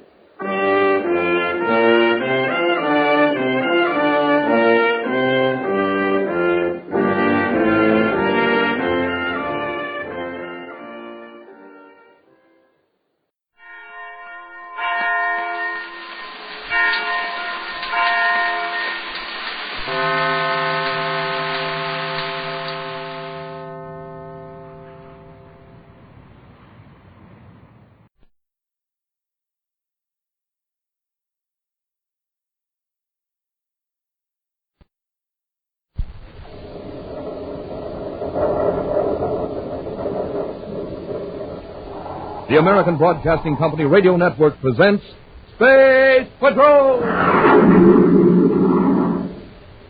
High adventure in the wild, vast reaches of space. Missions of daring in the name of interplanetary justice. Travel into the future with Buzz Corey, Commander-in-Chief of the Space Patrol! In today's transcribed Space Patrol adventure, Buzz and Happy are inside a small atmosphere shell on the planet Pluto. Outside the transparent dome, a gang of armed criminals approach in spacesuits. Stoken and Savage and the gang. Hey, Commander, they've got to come through that airlock one by one. We can pick them off if they try to come in. Corey, this is Savage. You are trapped. Now be smart and give up. He's on our miniature spaceophone frequency. Savage, this is Corey. If you want us, come in and get us. Don't be a fool. There are 8 of us, and we got blasters. We can crack the atmosphere shell and bring that whole dome down on top of you. Smoking rockets, Commander. What are we going to do? We'll be back in just a moment with today's exciting Space Patrol adventure, The Hermit of Pluto. The United States has seen many changes in the past dozen years, all pointing to a still better way of living. Billions more Americans are working, earning more, saving more. We're eating more and eating better. More young people are going to high school and college. More of us are getting paid vacations. More of us are enjoying the luxuries of life. Sports, radio, television, the theater, concerts, church attendance, and membership has climbed steadily upward. In addition to these material and spiritual changes have come the miracles of jet propulsion, supersonic flight, antibiotics. All these changes have produced tremendous needs. We need factories. and machinery needs modernizing to increase our output of electric power. Our current needs add up to greater employment and investment opportunities for practically everyone in America. The better you know America, the better the future looks. Write for the free booklet, The Future of America, Box 1776, Grand Central Station, New York 17. Now today's Space Patrol adventure, The Hermit of Pluto. Commander Corey and Cadet Happy are on a special mission to Pluto, outermost planet of the solar system. 40 times as far from the sun as the planet Earth, Pluto is a dark and frozen world. The gases that would be its atmosphere lie in a solid coating like ice upon its surface. In Pluto's black sky, the remote sun appears as a large flaming star. The population of Pluto City is protected from the cold airlessness of space by a thin atmosphere shell. Beneath this huge transparent bubble, life goes on as it does on Earth, or Terra, or Mars. It is not quite the same as Buzz and Happy are observing as they walk down a dimly lighted street of the city. Gee, Commander, why don't the city commissioners do something about those lights? This is the biggest city on Pluto, and yet we can hardly see where we're going. In lots of ways, Happy, this is still a pioneer community. Yeah, and from the looks of the buildings in this neighborhood, maybe it's just as well the streets aren't too well lighted. No. Pluto is still a frontier planet, Hap. Uh-oh. Hey, it looks like a fight. No! Hey, Commander, look, it's 2 against 1. They're sure slugging that guy. Come on, Hap. Yes, sir. We should have brought our ray guns. All right, break it up. Oh, hey, come back here. Dirty cowards. Shall I go after him, Commander? Let's take care of this man. He may be hurt. I don't wonder, the way they were hitting him. Here, let me help you. Thanks. Those 2 guys sure disappeared fast. Let's get him under a light, see if he's hurt. I'm all right. Thanks. I'm sure glad you came along. What was it all about? A couple of thugs jumped out of the doorway and started slugging me. It's so a man can't walk down the street without some hoodlum. You're Sam Morris. Yeah, that's right, Huck. Oh, Commander Corey. I knew you 2 were space patrollers, but the light was so bad I couldn't... Happy, this is Sam Morris. Sam, Cadet Happy. How do you do, Mr. Morris? Howdy, Cadet. Sam, better let us take you to a doctor at headquarters. Oh, no, thanks. I'm all right. You've had quite a slugging from those characters. I'm fine. Well, it's sure nice to see you again, Commander, but if you'll excuse me... Are you still prospecting, Sam? Oh, now and then. Right now, I'm more or less of a watchman, you might say. Here in Pluto City? No, several hundred miles north of here. Guess you might call me a licensed squatter. You're a watchman? Well, what's there to watch that far north on this planet? Well, just some government equipment. It's in an atmosphere shell. Used to be a base for some government explorers, mining engineers, and the like. I sort of take care of the equipment until the government decides what they want to do with it. Well, thanks for the rescue, Commander. Oh, wait a minute, Sam. You've had a pretty rough going over it. Oh, I'm okay. These fellas hadn't taken me by surprise. I could have handled them both. They sure ruined your clothes. Look, your jacket's all ripped. The pocket's torn off. Oh, it's an old thing anyway. I got a couple of licks in there, remember. You sure you don't know who they are? No, of course not. Just a couple of Pluto City thugs. If they knew how broke I was, they wouldn't have bothered. I've got to run along now. Thanks a lot, Commander. You too, Cadet. Glad to have met you, Mr. Morris. Hey, Sam, wait a minute. I got to run along now. I'm late for an appointment. See you around, Commander. Yeah. You took that beating pretty lightly. From the way he acts, you'd think this was something that happened to him every day. I have a feeling there's more to this than just an attempt to hold us. Well, we'd better run about our business, Happy. Oh, what's this? Oh, I'll flash my camel license. Money. A whole lot of it. Large bills, too. Mostly fit to credit notes. And here's a card. A business card of some kind. Maybe along the Mars. Hey, the Commander, didn't he say he was broke? Shine your light in this card, man. Yes, sir. John Harbach, mineralogist. Expert testing and analysis. 412 North Andromeda Street, Pluto City. This card may have dropped out of Morris's jacket when those guys tore his pocket. Yeah. After we take care of our business, we'll drop in on Harbach and see if he knows where Morris is staying. Then you think this money belongs to him? Even when he claims to be broke? No, it might. Fellows like Morris always say they're broke. Keeps people from getting curious about where a prospector gets his money. Yeah, but why would he fib to you? Well, just to keep him practice money. If this money does belong to Morris, I'm sure he'll be glad to get it back. Hang on to that card, Hap. We'll drop in on Harbach on our way back. At this hour, Andromeda Street, like the rest of this section of Pluto City, is almost totally dark. Buzz and Happy walk toward a pool of violet light that streams across the sidewalk from the shop window. Oh, this is 412, Commander. That's the only place on the street with a light on. Well, we're locked. Uh-oh. The light went out. There's one on inside, here in the back. It's locked. Mrs. Harbuck is just leaving. That's why the light in the window went on. Automatic ultraviolet light. Look in the window. Oh, those rocks. They're glowing. They're fluorescent. They absorb ultraviolet rays and radiate them in the dark.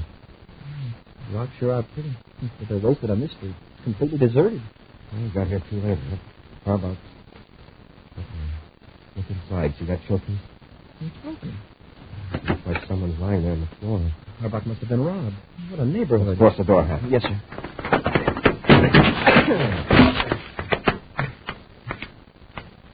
I'll turn on the light, Commander. All right. He's getting cut. Let's get him away from that shattered showcase. Yes, sir. Don't hit me. That's all right. We're space patrollers. Oh. Thought they were still here. Who attacked you? Two men. Never saw them before. They came in just as I was closing shop. Are you John Harbuck? Yes. Guy really something. Sure tore the place apart. Is the safe locked? It's supposed to be. I'll check.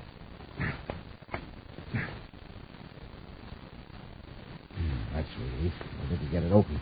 By the looks of your desk over there, they seem to be more interested in your record. You know why? No. Well, not exactly. What do you mean, not exactly? What happened here? Well, like I said, these two men came in just as I was closing. They wanted me to run a test on a piece of cloth. Piece of cloth? Yeah, I thought it was strange myself, me dealing with minerals. But it turned out there were traces of minerals in the fabric. That's what they were interested in. Well, this cloth, did they say where they got it? No, but it looked like it was torn off a man's coat or jacket. A pocket, maybe? Yeah, that's it. They had me put it in an ultrasonic chamber to loosen the dust. Then I ran an analysis of the particles that came out of the cloth. And after that, they got rough. Why? They wanted some information about one of my customers, and I wouldn't give it to them. Well, this customer, is his name Sam Morris? Yes. How did you know? He was attacked by two men earlier this evening. Was he hurt? I just bruised a little. After he went away, the cadet and I found one of your business cards on the sidewalk. That's why we came here. Why were these men interested in Morris? On account of the stronolite, I guess. Stronolite? And there were traces of stronolite in the dust particles from the piece of cloth. Probably from the samples Morris brought here to have assays. Stronolite. It's a very rare and valuable metal. Morris made a strike, huh? And I make it a policy not to ask questions of my customers, but that's a reasonable conclusion. Then you wouldn't tell these men about Morris. They slugged you and went through your records. Is that right? Yes. You know where we can contact Morris? No, Commander. He never told me anything about himself. I guess he's sort of a hermit. Very secretive. Did he mention an abandoned government station north of Pluto City? No. Maybe one of those men did. Let's see if I can remember what was said. But after I analyzed the cloth and mentioned stronolite, one of the men said that.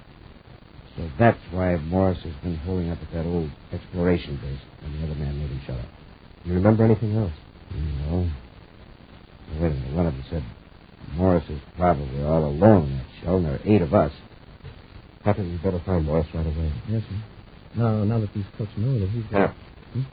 There's someone across the street watching this shop. Just put a bench over to the window. Want me to go over and investigate, sir? Turn off the lights and stay there to leave it. Yes, sir. How about don't look out the window until the lights are on? All right, Commander.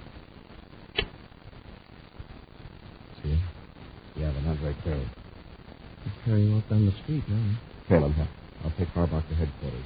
He'll be safe in there. We'll keep in touch through your miniature spaceophone. Half an hour later, Commander Corey leaves the Pluto City Space Patrol headquarters in a surface car. His receiver is tuned with special miniature spaceophone frequency. Cadet Happy calling Commander Corey. Cadet Happy calling Commander Corey. Corey here. Go ahead, Hap. I'm on Polaris. 900 block. Half a block behind the man I'm tailing. What's he up to? Nothing so far, but I got a pretty good look at him. Half interested. I swear he's one of the men that jumped Sam Morris. I'm in a surface car about a half mile from you. I'll come by and pick him up. Okay, Commander. Uh-oh. Another man just stepped out of the doorway. Two of them are walking together. Probably his partner. Don't lose them, Hap. I'll be right there.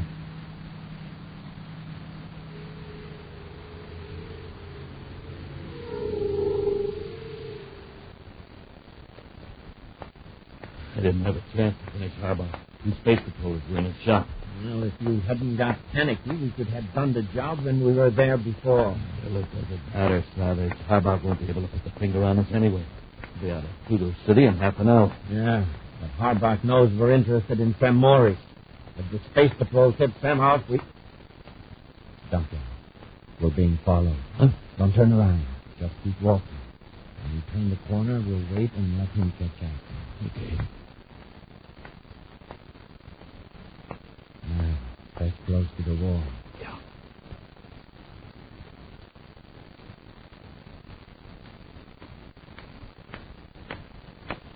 You looking for somebody? Space patrol cadet. He's going for his leg gun. Grab him! Damn it! Help me! Get your hands off of me! Oh, yeah! Good doing, Savage. Come on, let's get away from here. Wait a minute, Duncan. We're not going to make the same mistake as we did with Harbaugh. We're going to finish him.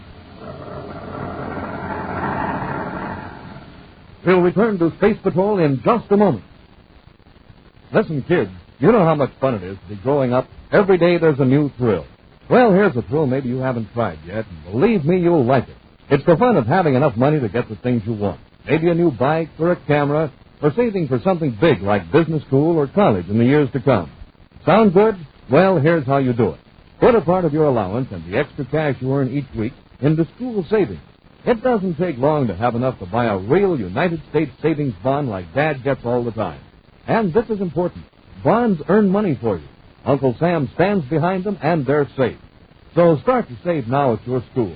Mother and Dad will be proud of you for saving part of your allowance. You'll have the fun of seeing your own money grow. A thrifty person is usually a better citizen. And take it from me, he's a lot happier than the fellow who saves nothing and can't buy the things he needs. Remember, save regularly every week at school. Have the money for the things you want when you want it. Now back to today's Space Patrol adventure, the Hermit of Pluto.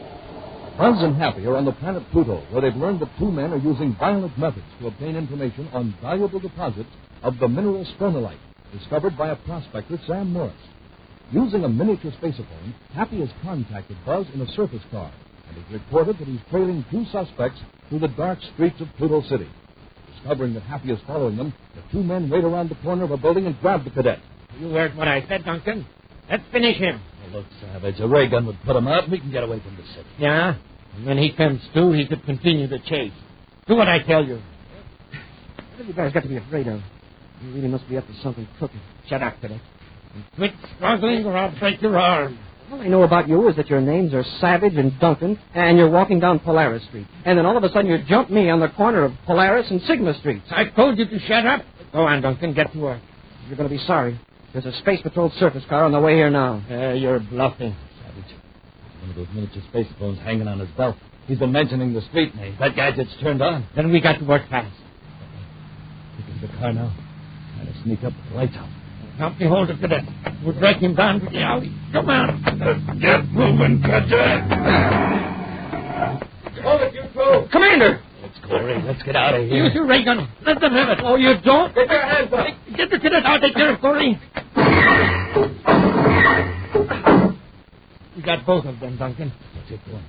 The whole neighborhood will be full of space patrols in a few minutes. Yeah, and that's why we can't go running through the streets. Get into the car. Hey, but Savage. Don't argue. Get into the car, quick.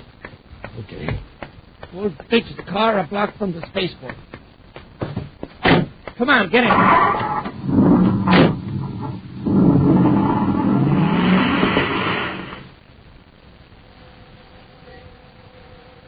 A few moments after Duncan and Savage roar away in the commander's surface car, another Space Patrol car rushes to the scene to find Buzz and Happy unconscious on the sidewalk. Slightly more than an hour later, in Pluto City headquarters, Buzz checks with Space Control, then turns to Happy. Two ships blasted off while we were under the effects of the ray gun. One of them was Sam Morris. And Savage and Duncan were in the other. Very likely. The second ship was registered to H.D. Margolis. So far, our agents haven't been able to locate anyone by that name here in Pluto City. Well, it could be an alias of either Duncan or Savage, I think. Yes. The surface car I was using. One of our men found it abandoned and blocked from the spaceport. Well, if they try to land at any other spaceport, we'll have it. The trouble is they know it. I figured they're desperate enough to go right after Sam Morris. You ought to tip Morris off. I tried to reach him by spacephone. I've an idea Morris is back at that abandoned station working his time. Oh, with Savage and Duncan after him, he's in a dangerous spot. To save his life, we've got to find Morris and persuade him to stay in a safe place until we capture those two cutthroats. Now, come on, let's get to the spaceport. On a northward course, the Terra 5 arcs over the frozen surface of Pluto toward the tiny atmosphere shell 900 miles from Pluto City. Through the infrared viewscope, Buzz and Happy scan the terrain beneath them. According to the charts, the shell is just a few miles ahead. Yes, but I want to be sure there's no activity on the ground here. If Duncan and Savage plan to surprise Morris, they'd have to use an overland approach. Maybe Morris isn't at the shell. He hasn't answered any of our spacephone calls. Maybe out prospecting. He could be purposely ignoring us. Doesn't he realize we're trying to help him? He's very stubborn and suspicious. Now that he's found some stronolite, he's probably twice as cautious. Say, Commander, does living all alone in out-of-the-way places make people a little peculiar? Or are they peculiar to begin with? Men like Morris are a lot more self-reliant than most people, Happy. When Morris acts in a way you think is strange, just remember that his behavior has helped him survive in a very rugged environment. That's interesting. What's the viewscope screen? Spaceship? No. There's a place down there where a spaceship might have landed. See that dark scar on the surface of the planet between those two peaks? Yes, sir. The only place in this whole region where the ground isn't completely covered with frozen atmosphere. A ship scraped it clean when it landed, huh? I think the heat from the rocket exhaust did it on the blast off. After we contact Morris, we'll come back and search this whole region. Vandercory aboard Terra 5, calling Sam Morris at Pluto Exploration Base 5. Vandercory to Sam Morris, urgent. Please acknowledge.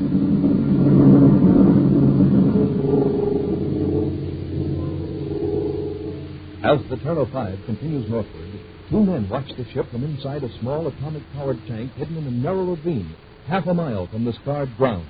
You think they spotted us, Savage? I don't think so. This tank is camouflaged to blend with the frozen air. We're lucky. Harkness blasted off in our ship just in time. Boy, he must be heading for the atmosphere ship. Yeah. Contact the other tank and we'll move on. You aren't going to move in on Morris now, are you? Why not?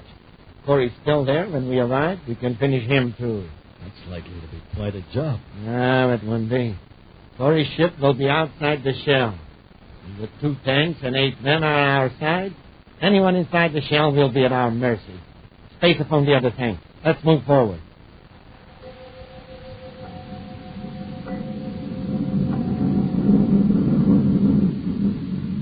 There's the shell, Commander. Yes, that's Morris's ship just outside the airlock. There's no other ship in sight. Morris must be there alone. I'll try once more before we land.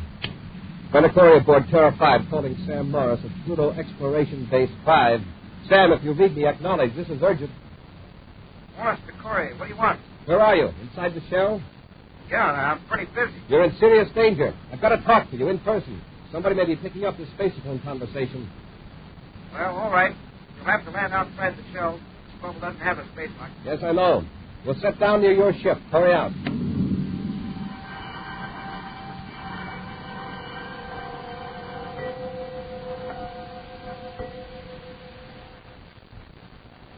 Inside the small atmosphere shell of the exploration base, Buzz and Happy quickly tell Sam Morris of their encounters with Duncan and Savage, as the prospector listens without comment, stroking his chin reflectively.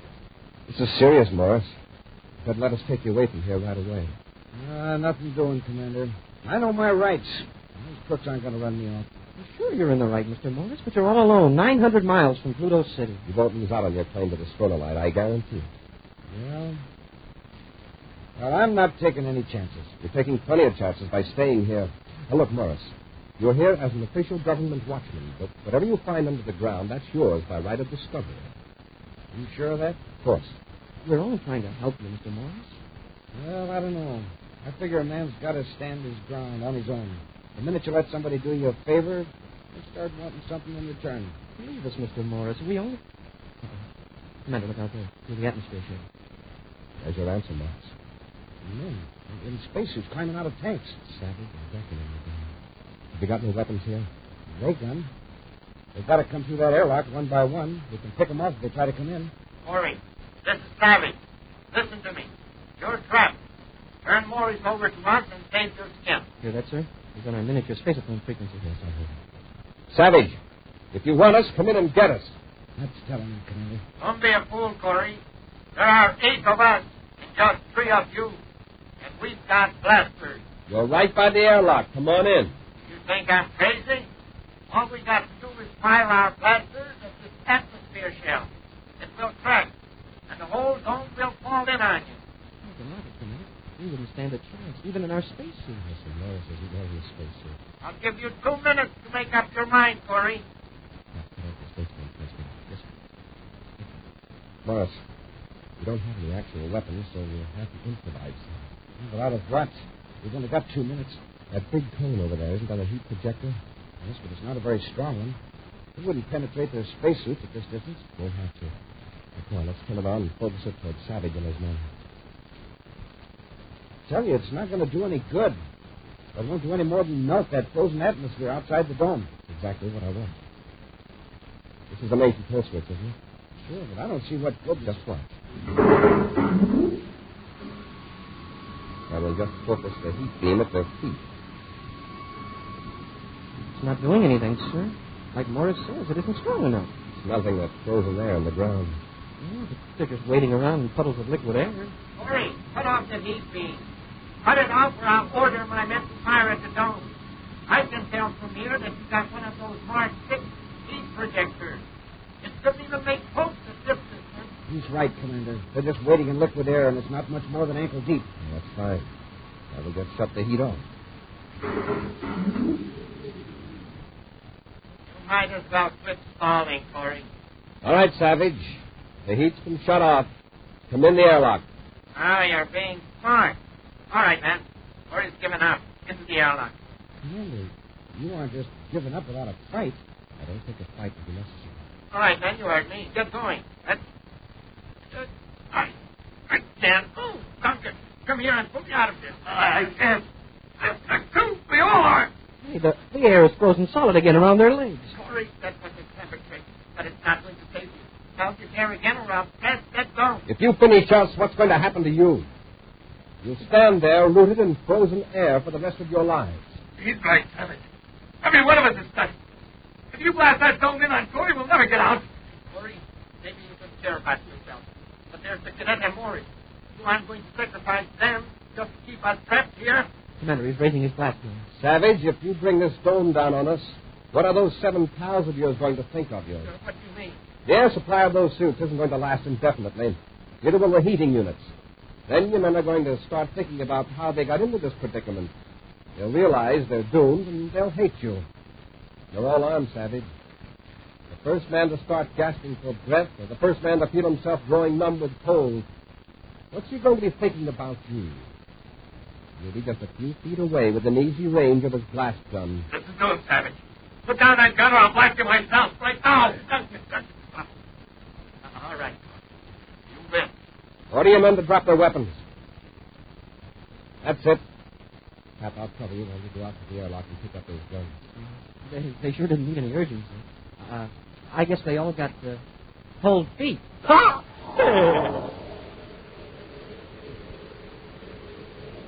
A preview of next week's exciting Space Patrol adventure in just a moment. Did you know that thousands of bright, alert girls are choosing nursing as a career today? And did you know that despite this high enrollment, we need still more and more nurses? Well, these are facts. Facts that young women about to embark on careers should know and heed. Today, the advantages of enrolling as a student nurse are many. She receives a fine professional education working under the supervision of skilled doctors and nurses in well-equipped classrooms and laboratories. She serves humanity, enjoys a pleasant dormitory life, and upon completing her 3-year course is eligible to become a graduate nurse. After this, countless interesting fields are open to her. Best of all, she's well prepared for marriage. If you're a high school graduate or a college student in good health, consider nursing as a career and go to your nearest hospital to learn how you can become a nurse. Help meet this year's quota of student nurses. Now a preview of next week's exciting Space Patrol adventure. A criminal scientist has discovered a method of traveling back through time. He's taken Buzz and Happy back 14 centuries and has left them on a desolate seacoast on the planet Earth. Hey, Commander, I just can't realize that we're back in the year 1591. Let's make the best of it. After all, our ancestors did. You mean we're stuck here in the past forever? Perhaps. There's one slight chance of getting back. Well, what is it, Commander? Hey, Commander, I feel strange.